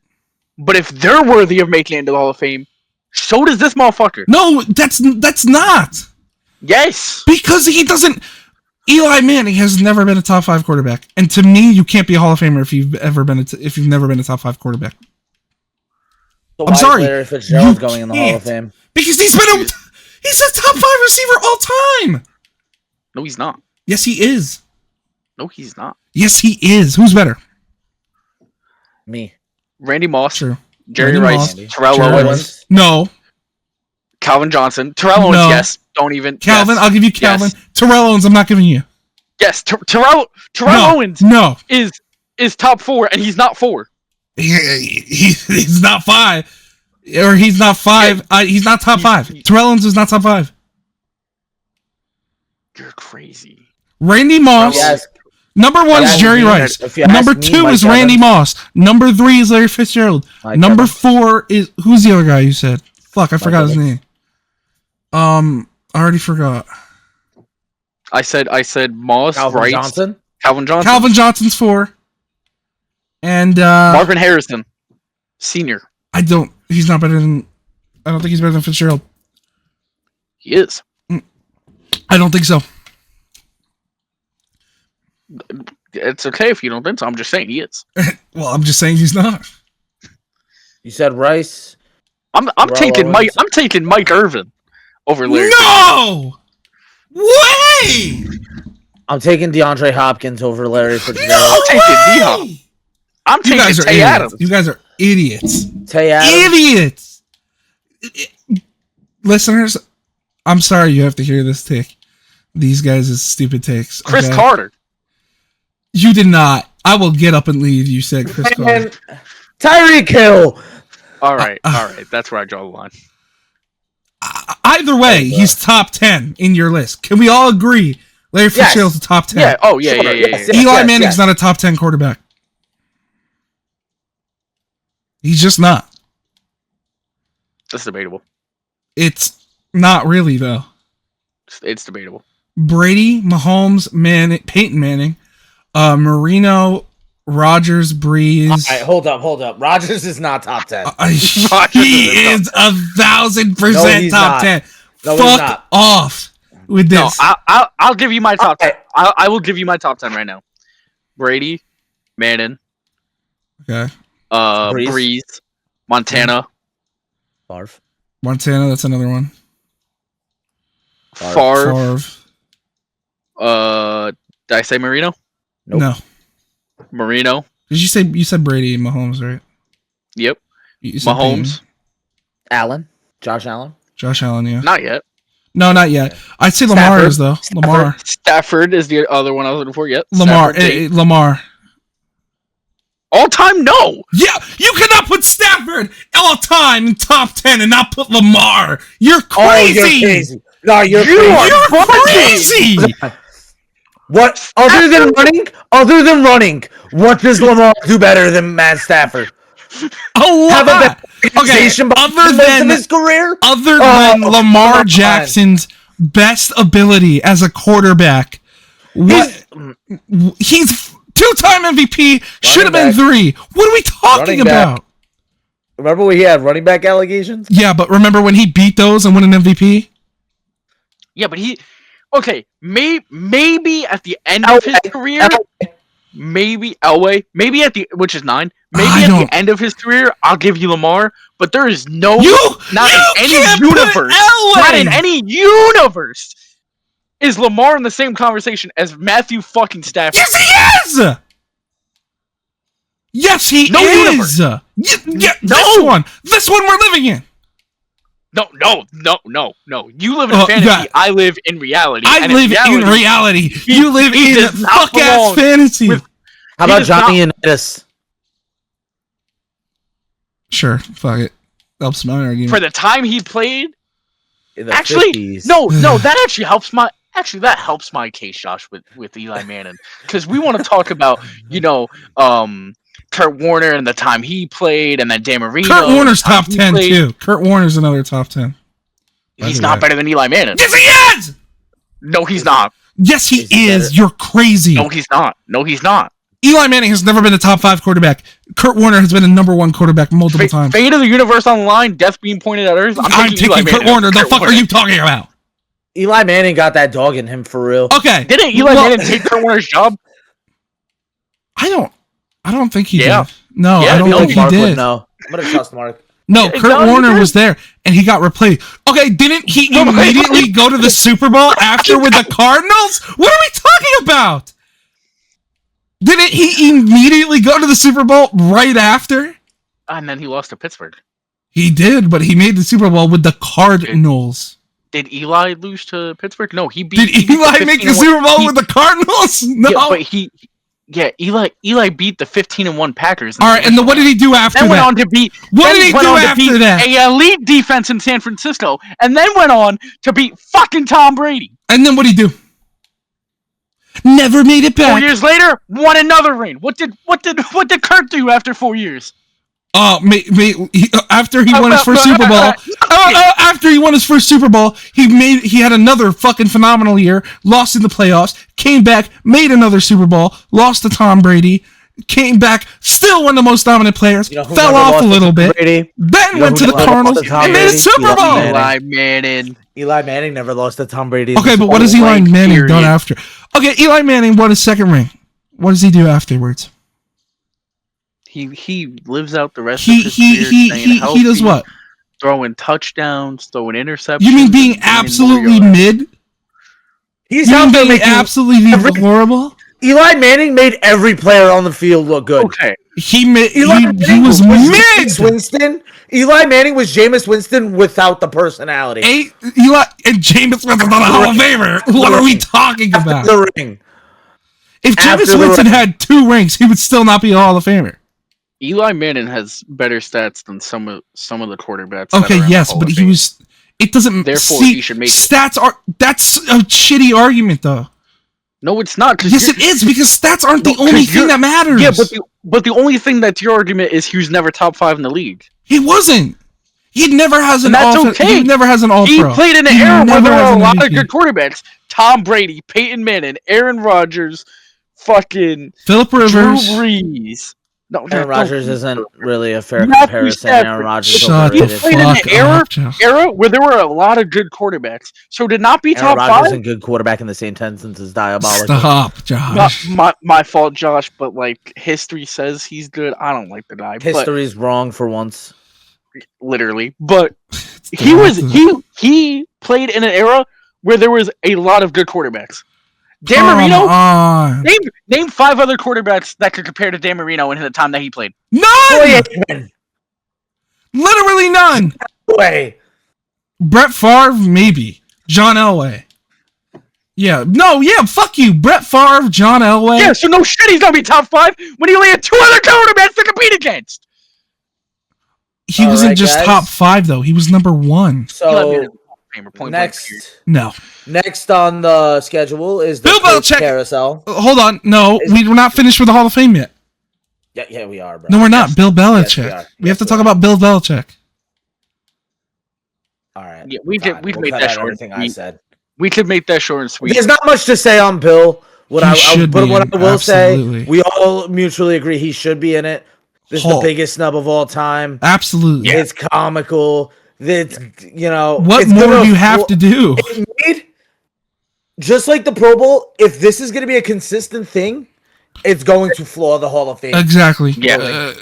It is. No other coach should ever make the Hall of Fame if that's the case. This dude has 6 rings, and his biggest accomplishment as a head coach, was as the head coach winning the Browns a playoff game.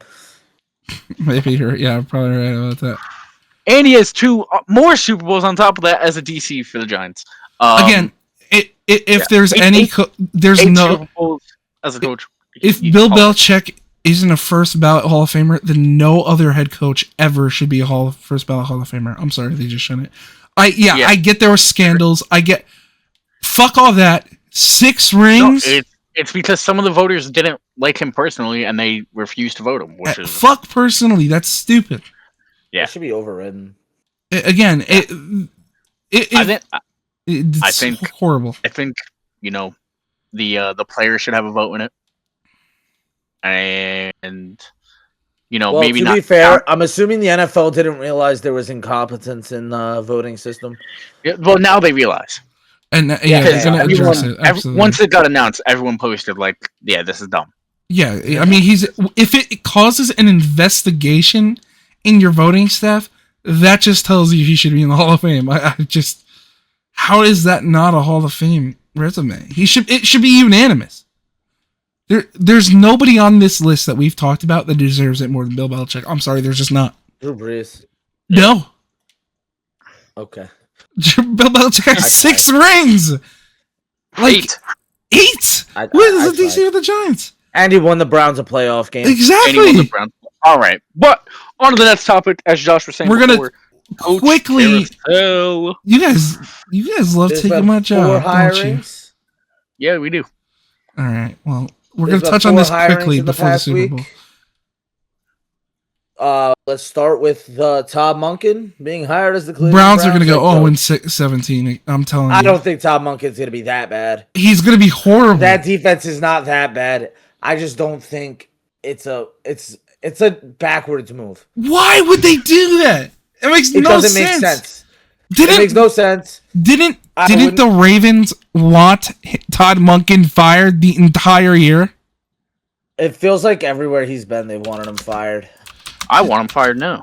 How do you go? Kevin Stefanski being a great coach, just having a bad situation, and then going to Todd Monken is kind of diabolical. And then Andrew Berry still having a job. If they started Shador the whole year, I think they win like 7 games. No. I think you're crazy. Shador was bad. Dude, he literally... He hurt the Browns ways Dylan Gabriel didn't. He played better than Gabriel, though. He got fired. He had better moments than Gabriel. A lot of moments.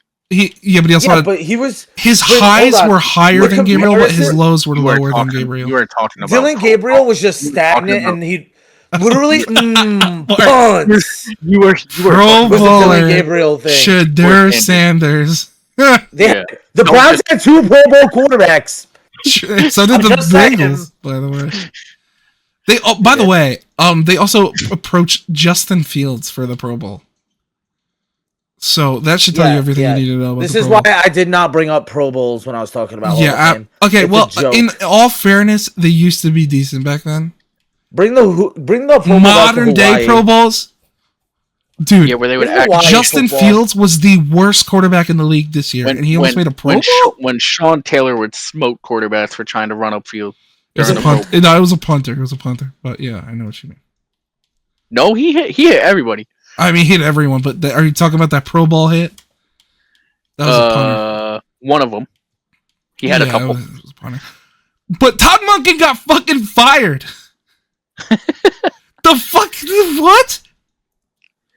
He got fucking fired, and now he's a head coach of the Browns. Are a joke. They will always be a joke.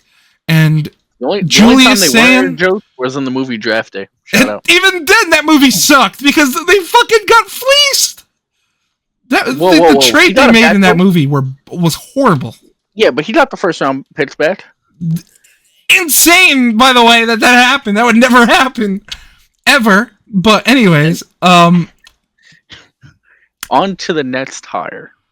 But fuck the Browns. I love them, but I hope. But no, nobody loves the Browns. What's his name? Mike LaFleur for the Cardinals because they couldn't get Clint Kubiak, who is on the Raiders. And then Joe Brady as well, right? Joe Brady, and then Joe Brady. I don't understand the Joe Brady. Me neither. It's a lateral move. It doesn't. I think that if you were gonna fire McDermott, just go with a completely new regime. I mean, start fresh. It didn't make sense. I just don't know why you fire McDermott. I just don't know how you do that. There has to be some locker room things that we just don't know about. I think it's more of like a GM coach disagreement. I think the GM just didn't like the coach, and which is stupid. And the GM will get fired. The GM was the problem in Buffalo. I said this a few weeks ago, and I think he will get fired after this next season. I thought I thought the Bills were going to hire Dable. No, I thought so too, and I that would have didn't been a think that. positive move. Yeah. I knew it was going to be Joe Brady. We all knew it was going to be Joe Brady. Yeah. We knew what it was going to be, but what it should have been was Brian Dable. Yeah, And I will stand by I that. disagree with that. I think Because Joe Brady has a higher he ceiling. suited so well with No, Josh Allen, and I don't- they did great things. what would Joe Brady bring to the Bills now that he couldn't already? I don't know, but I also don't think I don't think Brian. I don't think you replace Sean Josh Allen McDermott played his with best years with Brian Brian Dable. Josh Allen has had his best years with Brian Dable. Have we watched the past 2 years? Yeah. He's not. Huh? The best playoff success out of Buffalo was out of Brian Dable's. He made the AFC Championship last year. That's just a lie. Didn't win it, though. He started to get good. He broke out Wait, when when did he Dable make the was AFC Bills. Championship game? last year. No, the Ravens did. No, that was the year before. You could Was look it? this up, Josh. 2024. I trust Nick on this one. Because I remember it was Rashee Rice dropped the ball. It was going to be Ravens Niners. That was my prediction that Mark year. Andrews dropped that in the end zone. No, that was against the Bills last year, Yes. which caused Yeah. the Bills It was to make the the Bills. AFC Championship. Yeah. So, And then the Bills cried about something, the Bills fans, and there was probably a rule change. Yeah, probably. People are going to think we hate the Bills. I love the Bills. Josh I is hate the the only one that Bills. hates the Bills. Nobody likes the Bills Mafia, and if you do, you're What? lying. You're crazy. The Bills Mafia is one of the best fan bases in sports, dude. You're crazy. No, one of the most wild fan bases. They also donate a fuck ton of money to people too. Yeah, they Cool. also shovel out players' driveways. What do you want? Cookies? And they have to shovel out their Personally, stadium, and then they jump through flaming tables. You're a I respect Giants the hell fan. out of it. You're a Chargers fan. Name 10 Well- Chargers fans you've ever heard of. Okay, FaZe Rud. FaZe Rud's brother, Brawatis. FaZe Rud's dad. All right, yeah, Justin Herbert. Mike Justin LaFleur is now the new head coach of the Cardinals. I thought Mike he was LaFleur the was. No, he I was the think this is OC an of the underrated Rams. hire. He was now a head coach on the Cardinals. Yeah, it's Well, he underrated. was. I think it's underrated. why? He was under Sean McVay for a few years, and the McVay tree does look pretty good. He has he's produced a guy who went to the Super Bowl, Zach Taylor. He Yep. has Matt LaFleur, It doesn't who's count. been a very consistent coach despite having to work with Aaron Rodgers. Raheem Morris, who may not have been a great head coach, he wasn't as bad as people say he is. I think that shout out Raheem Morris did sign with the 49ers as a DC. It's a good move. But on Mike LaFleur, he was the OC in New York for his first year as an OC. Yep. And he was scapegoated due to Zach Wilson's poor play. I thought, he'd be good. I did think he was actually a pretty good OC. And I think he will make a great head coach, even if it doesn't work out with Arizona. He has some talent to work around in Arizona. It's not great, but he needs to bring in a DC that knows what he's doing Mark. to make the best of this situation, especially being in as tough a division. And for the Rams, I really don't think it means all that much because McVay will be calling plays. Yeah, I agree with that. Whenever I say Mark, Josh, I always think Josh is done, and he's not. Yeah, I mean, I don't have much to say. I kind of agree with everything Josh is saying, which we should probably mark down on the calendar because that never happens when it comes to sports. I just agreed with him with Eli Manning. Oh, yeah. Mark two things down. No, we all agreed a couple things in this video, Not but Eli Manning. a little bonus. Coach Carousel will touch on this for like 5 seconds because we are already deep into this Clint podcast. Kubiak. This is going to be a long episode because it's a special episode. It's Super Bowl week. Exactly. Episode. Clint Kubiak is probably going to the Raiders. I hate to see it. He was very good with Sam Darnold this year. But, you know, as long as Mike McDonald and that defense are still there, I think we'll be fine. From a Seattle perspective, and I think Raiders, that's a good coach hire. I think Clint Kubiak should have been a head coach last year. We saw what he did in New Orleans with the roster he had. Seattle picked him up, and I mean, he's going to the Super Bowl. I mean, I don't think there's anything other to say. He's got a good situation. I mean, he needs a lot of work on that line, but I mean, he's going to get Mendoza. He's going to have Brock Bowers. It's not a good situation. He has Genty. But true, he has Genty. It's not a good situation. I know I said that it was, but it's not. But you know, Also in the top division, but I hope they give him time to Honestly, figure everything out. yeah. this hire would be huge for Vegas. I think he Vegas will win? bring stability to a job, the stability that they did not have. I think that they screwed up about 6 to 7 years ago, maybe 8 or 9, Shut up. with firing Shut up, Jack Del Mark. Rio. I agree with that. They you know, for Clint Kubiak, I don't think the situation's as bad as they said it was. They On the got Raiders, Genty, bro. Bowers. They got pieces on that Yeah, team. but they have no receivers and no O-line. They got Brock Bowers. No receivers and no O-line. Brock Bowers. No receivers. You can't no tell me O-line. he's not a receiver. He's a That tight bro's a end. receiver. He's a tight end. That bro's a receiver. He's a That tight bro end. is a receiver. He's a tight He's a end. receiver. He's a tight end. Um, On the depth That has- chart, it says tight that- end. that- He's and working then as that bringing in, that likely always has bringing 1,000 in yards. Mendoza, he will be the star of the also tight franchise. end. They will bring in a receiver. Mendoza's not a tight end. No, I'm saying you need.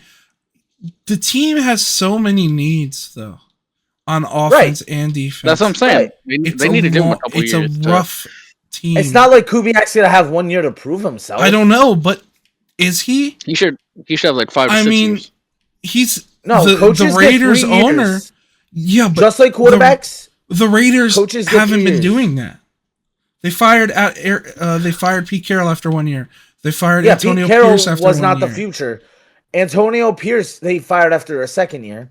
No, it was his first year. He was an interim head coach. He was an his first interim. year. That doesn't Yes. count. Yes, it It does. does not count. Because it was good enough to get him hired. They only had Josh McDaniels for 1.5 Josh years. McDaniels was never a good hire. Again, but what I'm saying is the Raiders don't give a lot of coaches That's time. why I said Kubiak will bring stability to the coaching All right, I mean, perspective. I for the agree Raiders. with you. I think he will, And but I for don't think we Seattle, could say what I think definitively this shows that. for Seattle. I think this being Mike McDonald's third OC in 3 years, I think that it's going to be an attractive destination, and they will bring in somebody who is looking to make a name for themselves. And I would be interested in who they bring in, no matter what, because ultimately Seattle is an attractive destination, Super Bowl victory or not. Well, I think that's a perfect segue into the Super Bowl. One thing before that, though, I do want to touch on real quick. Mike LaFleur is also in a really tough division on the Cardinal. He's got the Niners, Rams, and Seahawks. So Yep. that's a hard spot to be in, especially for a first-time head coach. So, but the Super Bowl, the main topic, the Super Bowl special, Patriots Seahawks rematch. Yep. We have 2 topics left. Just this one and then trivia. True. Well, the trivia is part of the Super Bowl special. So the Patriots, are I think the underdogs. I don't know by how much, but I think by 3.5. I guess we could first talk about the Patriots' schedule to get here. I mean, one of the easiest. I think the Patriots are a great team, and I'm not going to say they're not. You can't control who you play, but then again, I'm so glad you brought up the easiness of their schedule because I completely disagree. What is What that? do you mean their schedule wasn't easy? Their schedule. No, You just hold on. Their regular season schedule, without question, was easy. okay. But So we are there was not nothing going to to disagree about. We are not going to sit here and say their playoff schedule wasn't tough as hell. It was not tough as hell. The offenses, I think they no matter faced- what. they Hold on. faced No three- matter what, to get to the Super Bowl, it's going to be hard. Yeah, absolutely. I can't deny that getting to the Super Bowl will always be hard. No, I think they're a good it was team, significantly for sure. easier for the Patriots than a lot of other teams, but that doesn't necessarily mean Yes, but it was easy in general. They faced 3 top 5 defenses, which has One of never them in the single playoff run, which has never happened, and Two also of them had inept also- offenses. now they're facing 3 of them another had top 5 inept. defense within Seattle. Okay. That is, if the Patriots pull this off, not including regular season, in my opinion, one of the better all-time playoff runs. No way. The offenses they faced were horrible. Remember, you're saying their Patriots offenses win? were horrible. The Patriots' defenses played great in those Outstanding. games. It's been CJ amazing. They forced Stroud. turnovers. They got the ball back. They controlled the Hold time on. of possession. They did. Their they most did their impressive thing. win. Their most impressive win was what they did to Justin Herbert. Is it though? Because the line was ranked the worst in the league. Because beating Jared Stidham is impressive. Is beating CJ Stroud, who is literally one of the most inept quarterbacks in the league, impressive? Okay, hold on. No, hold on. no, it's not. Beating- That's the beating point I'm trying to make. Hold up. It's supposed to be really Rewind. good. Rewind a little bit. Beating Jared Stidham, yeah, not all that impressive. Bailed out. Still a top 5 defense. The And offense is going to be the biggest the key. offense hold on. didn't do anything though. They only True, won but because they Stidham had a got- turnover. Because the Patriots defense is really good. No, because he's a dumbass No, and threw it Patriots- backwards. Patriots are ranked 5th in defense. Thank you very much. Okay. Right. Also, Their defense is amazing. Yeah, it CJ is Stroud really good. was bad in that game, not because he's an inept quarterback or because he's just awful. It's because the Patriots defense is really freaking good. Then why what do you about the struggle Steelers the about the week before? Steelers? We You are struggled just- against the Steelers. No, why? though. Why? Yeah, but why is the conversation always? They faced bad teams. They faced bad teams. No, Because they have. they're just. Hold on. Maybe hold the on. Patriots are just good. I did not ever say they faced bad teams. I said they faced bad offenses. Yeah, And yeah, two of that's- those offenses, I two don't of those think they faced offenses bad were offenses. bad.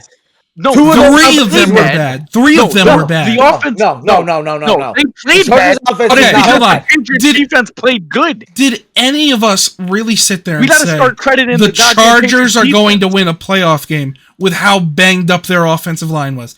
Did any of It us was 2 out of honestly 5. think It was Hold on. 2 out of 5 players that were No, injured. because at Yeah. the end of the day, two Justin of Herbert, their best players? Justin And Justin Herbert Herbert sucked. Arguably a played top really 5 bad player. because of the Patriots defense.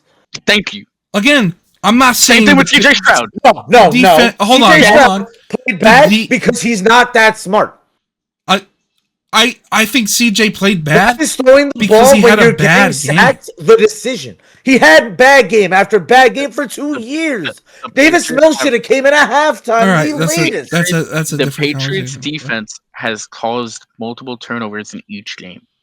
Okay, but again, Can we who are Oh, they? CJ Who are Stroud they is not that playing? impressive. Who are they Can we? playing though? No, I just told you 3 top 5 defenses, and yes, you're going to sit there and say their offenses were bad. Their offenses were bad because the Patriots defense. No, is their elite. offenses were bad No, because the- they were bad. Those two offenses being bad has nothing to do with the Patriots. Exactly. Yes, exactly. it is. No. Yes, no, it is. No. It doesn't. Yes, it What I will is. say- what I CJ will struggled say- against the Steelers, hold on, who hold didn't on. have that good of a defense this What I year. will say You watch Herbert get smoked. You watch CJ Stroud get smoked, and there was a battle with Stidham only because the battle with Stidham Was the because only the reason Who Who said was a because of the battle body. with Stidham? it's With because Jared Stidham! it's because the Broncos defense is I- elite. It had nothing to do with the Broncos offense. Right. Yeah, but That's why Jared that game was Stidham. close. You cannot say the defense. If Seattle played Denver, Nick, they weren't you wouldn't score a arguing lot last? either. Hold on, Nick. Weren't you arguing last week Jared Stidham was not that bad? I was proven wrong. All right, what do you want from me? All right, I He's was. changed in a week. Yeah, because he sucked. Are we going to sit here and say that Jared Stidham is an elite? I said Jared Stidham is not a bad backup. But he's still a backup. He's still a backup. Okay, he's still a backup. He had 2 throws in that game that were even half decent. And one of them was in like the first 5 minutes. What do you want me to say, Josh? I'm wrong? Both of them were in the first 5 minutes. Yes, I want you to say you were wrong. All right, I was wrong about Jared Stidham. Thank you. Okay, is that really what you wanted to... I thought that was kind of given. No, yeah, but yeah, Patriots schedule to get to the playoffs easy as heck.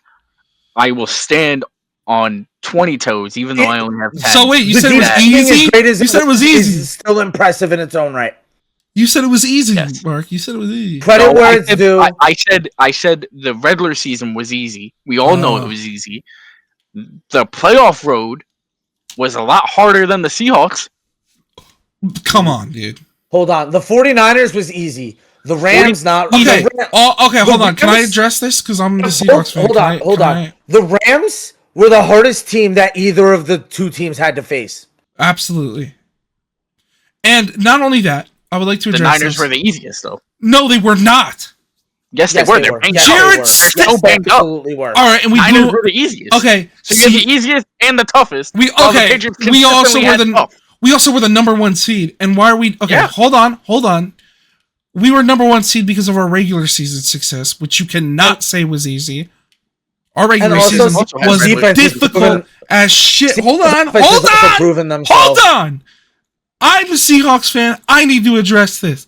Seattle not only placed the 49ers, which, sure, you could say we're the easiest team, but still, we're in the number 1 seed contention for the entire year, but they blew them out by 46.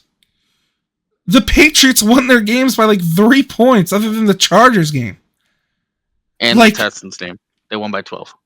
Okay, by 12. We won by 30! Yeah, against a banged-up Niners team. By 30! So we're acting like... If the Seahawks didn't win that game by 30, that would have been but we did. Kind of disappointing. But we did, though. And the Patriots offense on paper, you can't name me 4 of their receivers. Yeah, I can. Keyshawn Boutte, Matt Douglas, Collins, Stephon Diggs, Douglas, Steph Douglas. Okay. How many of them are top 10? 0. How many of them are top 20? 0. No. Stephon Diggs is top 20. No, he's not. He is, for sure. What about a debate? He's top 20. That's a conversation we'll have next week. What about Seattle? They got 1. Yep. Outside of top 20, probably Cup. Outside top 20? No, Cup's not top 20 this year. Cup played really good though. It's not top 20 this year. In these playoff games, sure. Cooper Kupp's been good, but he's been a second option this year to Jay. Mark, are you planting excuses right now? Yeah, what are you talking about? Doesn't that just mean the Patriots are a worse team? And I would like to make what is it? We're not making a Drake May argument. The point of the Seahawks offense has looked a lot better than the Patriots offense. I absolutely agree with that. While I understand the Patriots have faced really, really good defenses.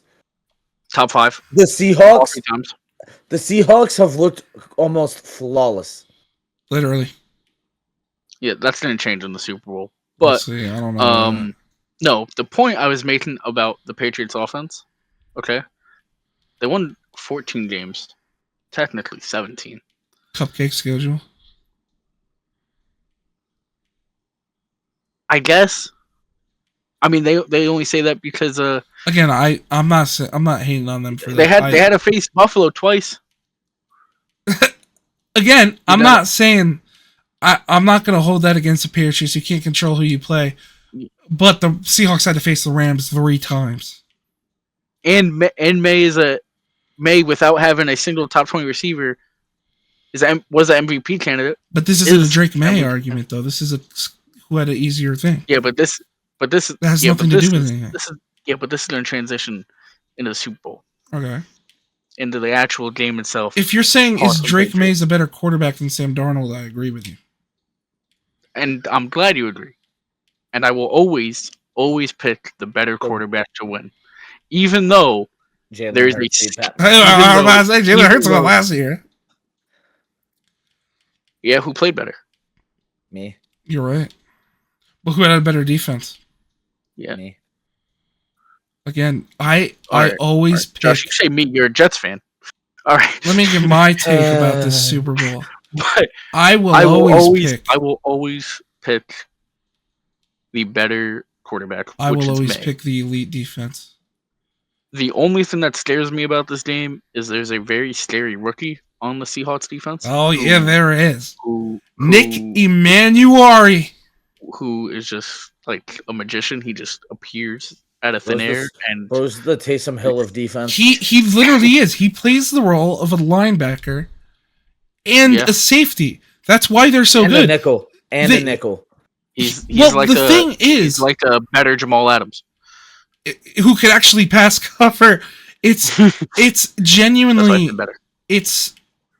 he is that Swiss Army knife. I mean, I watched a video on this football terminology. You could Google what a nickel is if you want to know, but there's base formations and nickels, and the point is, most of the times when offenses are in run formations, team runs base defense to stop the run. And in pass formations, they run nickel to stop the pass. Seahawks run nickel in both because they have Nick Emanuari, who plays safety but also plays linebacker. Yeah, no, Seahawks have a really good defense. So Number who do you one, I'd guys- say. What do you guys think the score will be, and who do you guys think will 41 win? nothing Man. Seahawks. Ooh, Mark. I Rebuttal. don't think it's going to be that, but I'm going to say that for my mental I level. think, Josh, this is gonna hurt your soul. So you might want to cover your ears. Uh-oh. This My might ears hurt are my covered soul. with the headset. It's my team. Shut up, I Joe.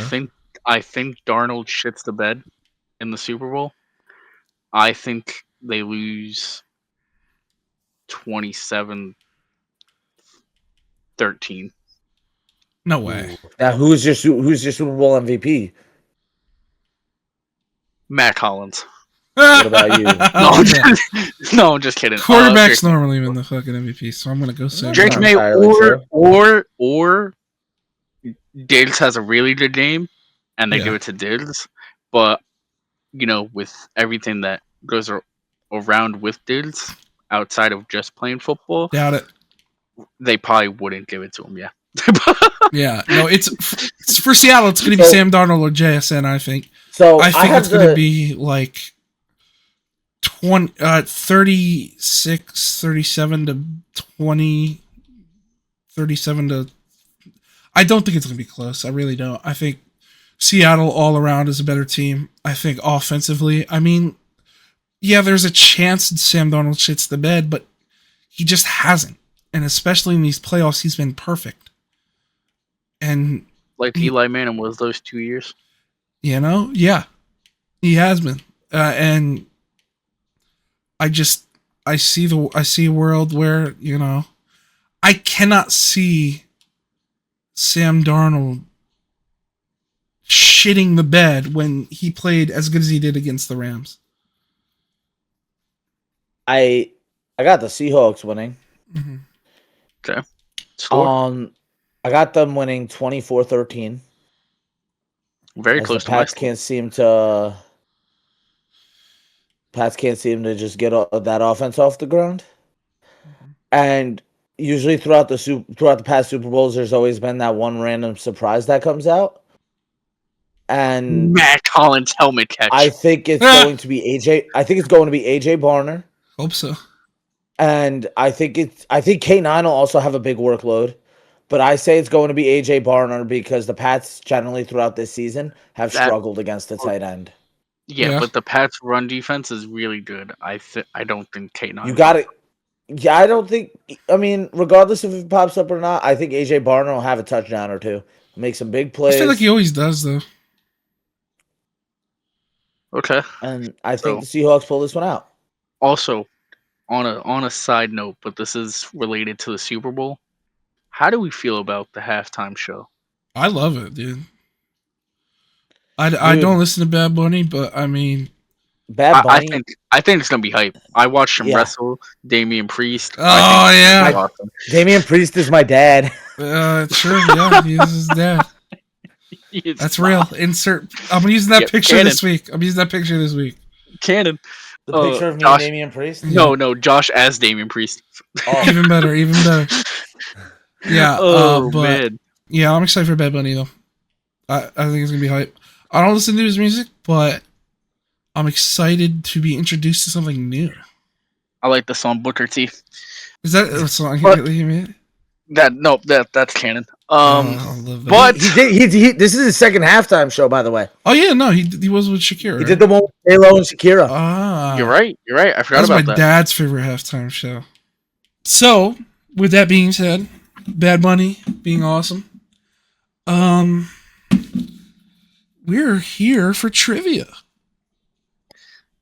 It's trivia time. Best out of 10. The special. Best out of 10. The If it's a special. draw, we get a bonus question. Yep. Best out of 10. You get it wrong. There's 11. However, I don't think we'll do that. We're gonna start off easy and get harder. So, get ready. Oh, I'm First ready. question. Who played in the first Super Bowl and who won? Packers Packers won. Chiefs. Packers, Chiefs, Packers won. That's you went half, man. And the Packers won. I should get that answer because I answered your question fully. I don't know. That's though. fair. That's fair. You think that's fair, Mark? Okay. I mean, I knew it was both teams. I just immediately said Packers won. Okay. Yeah, I'll give it. Josh, you got it there. He got the full point. Josh got it. Next question. What was the biggest blowout in Super Bowl history? What were the teams? Seahawks, Broncos. And who won? Seahawks won 43-8. won. You didn't ask the score. I know. Yeah. But you were wrong. was just- So Oh, okay. sorry, I had to trick you there. That's wrong. What year was it? It was 1990. Was it Cowboys, Bills? Nope. Oof. Give you a hint. All right. Okay, what's the hint? Joe Montana won this game. I don't know who he faced. That's what you got to figure out. No cheating. Yeah, I'm not. Give you another hint. Their team had orange jerseys. Can I? Was it the Bengals? Nope. That was the year before, though. I knew It they were. was the Broncos. Yes. Mark got one. Yeah, and 1-1. Yeah. Did you Google that? Be honest. I didn't. Okay. It was 55-10. Damn. Yeah. So, as much as I would love for Seattle, I would ask who lost 4 Super Bowls in a row, but we already know that one. Yep, Buffalo won to my Giants. What? Oh, that one's kind of easy, but fuck it. We got 10 questions. You guys might not know this. Which quarterback guaranteed a win for his team? Joan Namath. Okay, I should have known that. Yeah, Josh we all gets knew it. that. Yeah. All right. I figured, fuck, why not? We're going to get into harder questions now.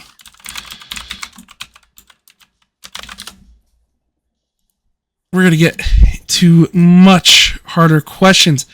How heavy does the Lombardi trophy weigh? 75 pounds. No. Can Josh guess and then whoever was closer? Sure. I don't think you'd want that, though. I'll go with 55. No. How much? 210. 7. So, oh, So, Seven. Josh got that one, but it doesn't feel like I got that one. yeah, we're not counting. No point. that. No points. No point, points. No point. 2-1. Josh 2-1. is still in the lead. There's a 9 What answer one now. 2 cities have hosted the most Super Bowl games? San Francisco. Nope. Miami That's one. and New Orleans. Wow. Wow, Josh. Okay. That was I was gonna say Minnesota. good. Nah, you got to think of those southern teams, dude, where there's no weather. Yeah, where they're in the stadiums too. Right, arenas. Yeah. This is gonna be impossible. I'll save that one for almost last. No, do it. No, we'll save that one harder. Which team, 2 teams, are tied for the most Super Bowl losses? This is question number 5, right? Okay. No, it's 5. Dallas, Pittsburgh. No, Is it the Is one of them the Packers? no, Is it the Vikings, Bills? no, I'm gonna say Dallas, Bills. no. No, because if it's Dallas Bills, then it can't be it'd have to be the No, Vikings. Bills too. are not. It's Bills are neither not. Bills That or means Cowboys. it can't be the Bills. It's neither. Philly. No, Super Bowl losses. yep, The Colts. no. I'll give you a hint. Both have had some of the best quarterbacks. Both have had top 5 quarterbacks playing for their team. That might have gave it away. New England, San Fran. 49ers. Josh, or no, I'm gonna say no. Mark, you did get New England right. So it's New England and what? And who? New England and Kansas. No, New England, Green Bay. nope. It's not Green Bay. New England and the Giants. Nope. No, they've I'll only give lost you another one. hint. Their best quarterbacks in history wore number 7 and 18.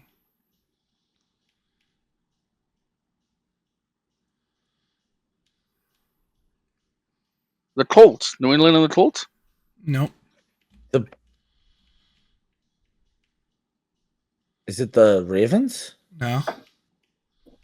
Ooh, AFC or NFC for the other one. AFC. Patriots. All right, fuck it. Hold on. It's not the. No. New England and Pittsburgh. No. What? I could mention something. Whoever says it first. Miami. All right, I'm gonna tell you who it is. Whoever says it first. Ready? Yeah.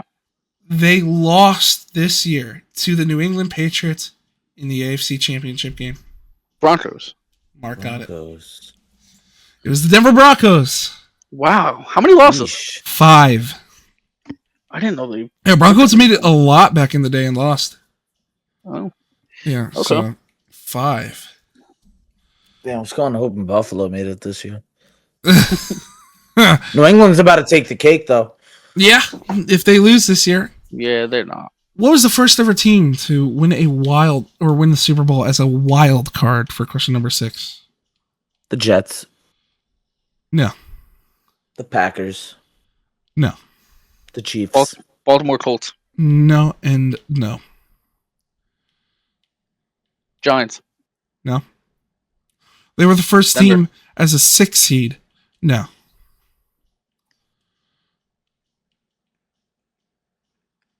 Houston Oilers. Nope. Never won a Super Bowl. San Fran.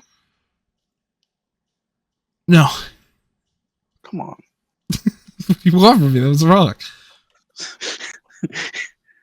Just tell me I was fucking right. Have we named this team in any of the Dallas. questions we've answered? I'm not going to answer Like, even that. as wrong. Dallas. Dallas, no. Pittsburgh. No. Also, Josh, you guys named like 80 teams. Okay. So, I but don't there's teams remember. We didn't name. I don't remember the First teams you team named. to win it as a wild card. I'll give you a hint. I'll give you a hint. AFC or NFC. What It was is the hint? AFC. That's your hint. Bengals? Nope. Never won a Super Bowl. Raiders? Yes! Wow. Oh. Dang, tied. This might go to fucking extra It's 3-2. question. Josh is up. 3. No, you got... Oh, no, Nope. you're right. No, it's 3-2. Josh is winning. Okay. I No, would you never got cheat 3. Josh I out of a thought. one. Okay. Nope, I have 2. Okay. So we're on question number 6 then. Okay. All right.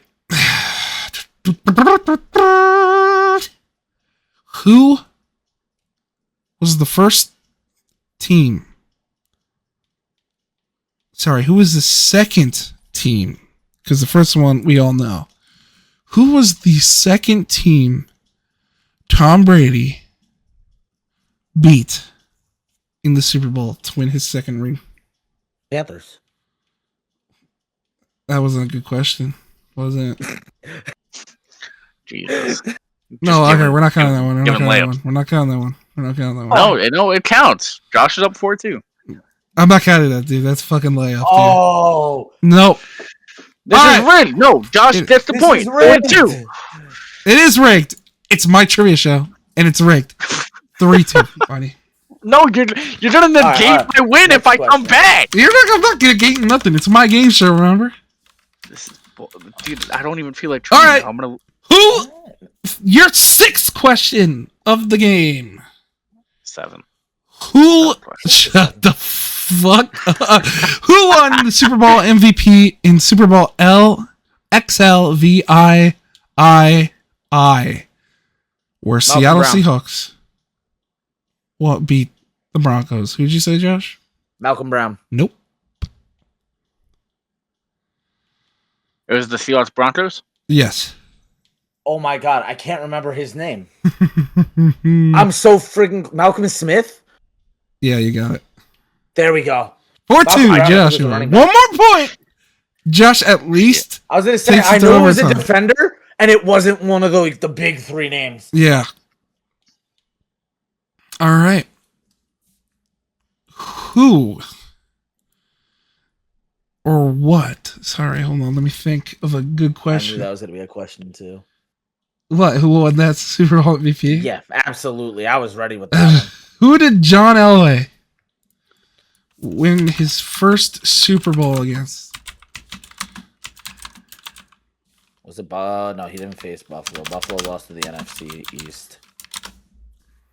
Was it the Vikings? I feel like the Vikings got to be in there somewhere. No. Okay. Miami. Mark. I'm just kidding.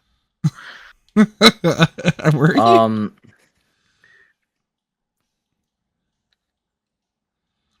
Green Bay. Dallas. You were right, Mark. I was Green Bay? Green Bay is definitely Yeah. the answer. He beat Green Bay 31-24, and that was the year he fucking won his first Super Bowl. Bonus question doesn't count for anything. Who'd he beat right after? The Vikings. Nope. Oh, Falcons. Wait, I figured. I'll just give it to you. Wait a Falcons. minute. Wait a minute. He lost to the You said it was the Giants. Falcons. Yeah. Okay. He did lose to the Giants and Commanders and the Niners. Yeah, he lost a lot. Yeah. Yeah. Dan Marino, You know- like we were talking you know about who earlier. You know who didn't lose a lot of Super Bowls? You know, remember? actually, they didn't lose any. Eli Manning and Joe The Namath. Jets and the Jets. Just Jets. Like How Eli many Manning. years ago did the Jets make the Super Bowl? 6 or 7. 67. We're like, anyways. Oh, That shit. we all know the answer to that. It's a long time. Who did Dan Marino? 59. Dan Marino 59, has by the one. 57. It's 59. Dan Marino has 57. one Super No, Bowl. they won in. Guys, 69. Dan Marino Oh, you're right. 57. has one Super Bowl appearance where he Yep. lost. Yep. Which team The did he 85 lose Bears. to? No. Oh. Was it the Niners? Yep. That had to have been the Jerry Rice team. Yeah. Josh has 5 now. They lost 24-7, right? That'd be impressive if you got that right. If you got that right, it would have been, but you were not right. Was Yeah. he close? No. What score? Did bro just throw out numbers? I 100%. think it was. If I'm looking at the right one, it's 38 to. Hold on, let me just make sure I'm fact checking. I think you're looking at the wrong one. I'm looking at the right one. It was 38-16. We got dominated. He was the youngest quarterback ever to start a Super Bowl, though, at age 23. So Josh has 5, right? I was thinking about the. Does Josh have Cowboys 5 or one. It was 6? 24-3. 6 or 7. Shut up with that. No. I think Josh has 6. Okay, so Josh wins, but we still got one more bonus question, which is Okay. worth double points. Oh, so I can come back and tie. Wait, Yes. question. How many does Mark have? 4. I have 3. Oh, It's worth his triple double points. Yeah, triple points. Quadruple Wait, if points. you have 3 and he has 6, then there's You No, we had- negated a question. No. Yeah, we negated the question. okay. silly Raptor Willie. So it's 3-6. One more question left. Got it. Triple points to tie the game. It's gonna be really hard. Which quarterback won the most Super Bowl? No, I'm kidding. Sam Darnold. But on the Jets. Number 9 for the I Vikings. gotcha. Which? No, that one's too easy. I'm thinking of a really hard one.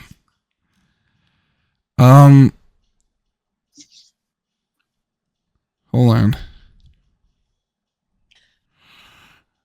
Who was the first left-handed quarterback to win a Super Bowl? Was it Joe Theismann? No. Left-handed quarterback? Yes. What year was I it? don't think you'll get this. I don't know the year on the top of my head. Did you look it up? I'm looking at a trivia sheet and it doesn't. Yeah, say I'll the look year. it up right now. I'll look it up. up. Keep guessing.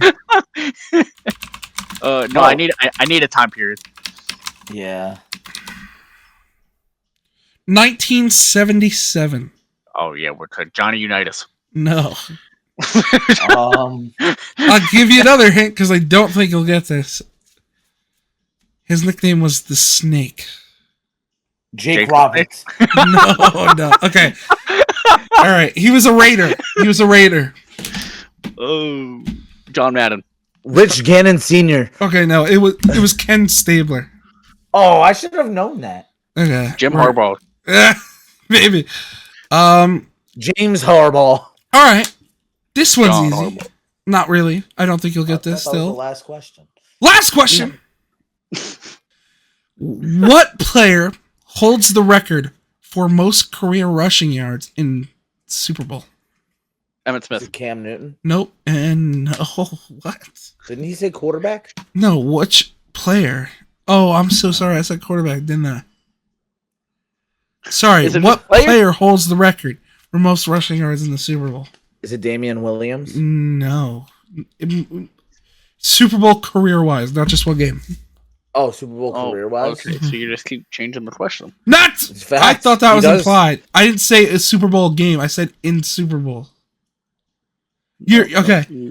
In Super Bowl games, most career rushing yards in the Super Bowl.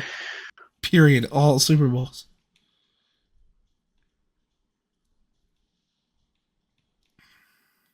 Since I don't think you're gonna get this, I'll give you one hint and 3 questions. Each of you get. Actually, no. I'll give each of you 2 questions and I'll give you a hint.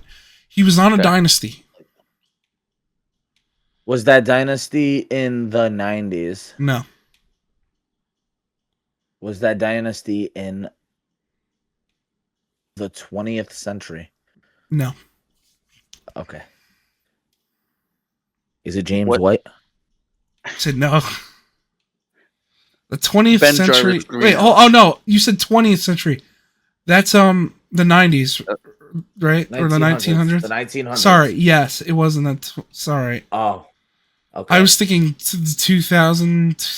So it's in- like, so, all yeah, my bad. All right. Yes, it was. Bo Jackson. Never made a Super Bowl. Or he might have, I don't know, but no. Mark, what Was what it were in the your 90s? questions? No, I already asked that. You already No, asked. I already asked that. He said no. but Take I'm- back your question. Come on, Mark. Was it- Ask a real was it- question. Was it in the 80s? No. I asked that. Well, I didn't really ask that. No, Ooh. not in the 80s. And you asked, it was the 90s? No, not in the 90s. So what was Mark's? What's your second question? You're gonna- 'Cause it's you're in gonna the ask. 1900s. So it has to be in the Second question. 70s. What year specifically? What years Yes. or year? Years. Let me look Like this how up. many? Actually, no. Instead of that, how many times did this player go to the Super Bowl? Well, he went to the Super Bowl 4 times. 4. Yes. Thurman Thomas. No. Good guess though. That was in the 90s and 80s. God damn it. You said 80s. Let me just make sure. You said it's the 80s? I thought you said it wasn't the 80s. Okay, You one said of it wasn't them. the 80s Okay, or 90s. sorry, it wasn't the 80s. One of them. And it wasn't. One of them was in 1980. Okay, so it was partially So in the 80s. yeah. Think of dynasties. Think of the dynasties before the 80s. There's really only one. Think of a running back on that team. Niners running back is.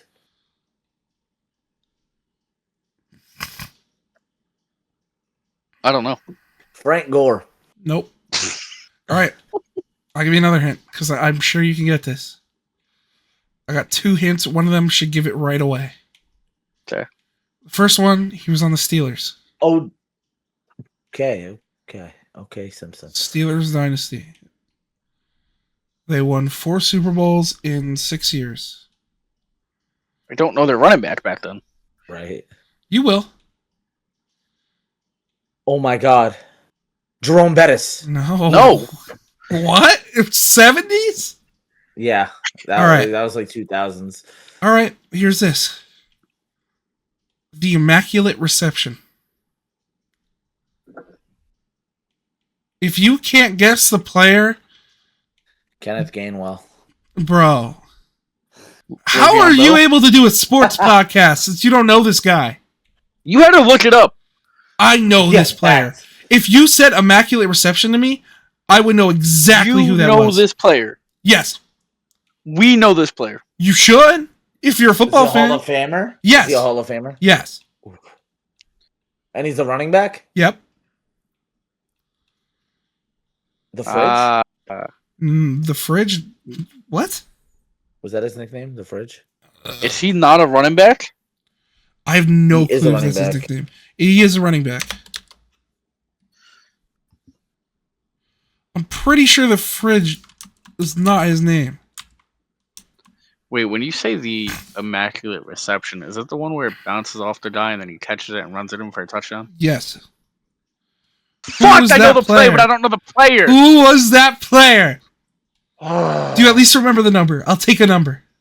Is it James Franco? No. Nah, I'm kidding. He was a Mets fucking It was pitcher. oh god. It was in the 30s or 40s? 30s. Yeah. I will say, Josh, you've got you said Franco.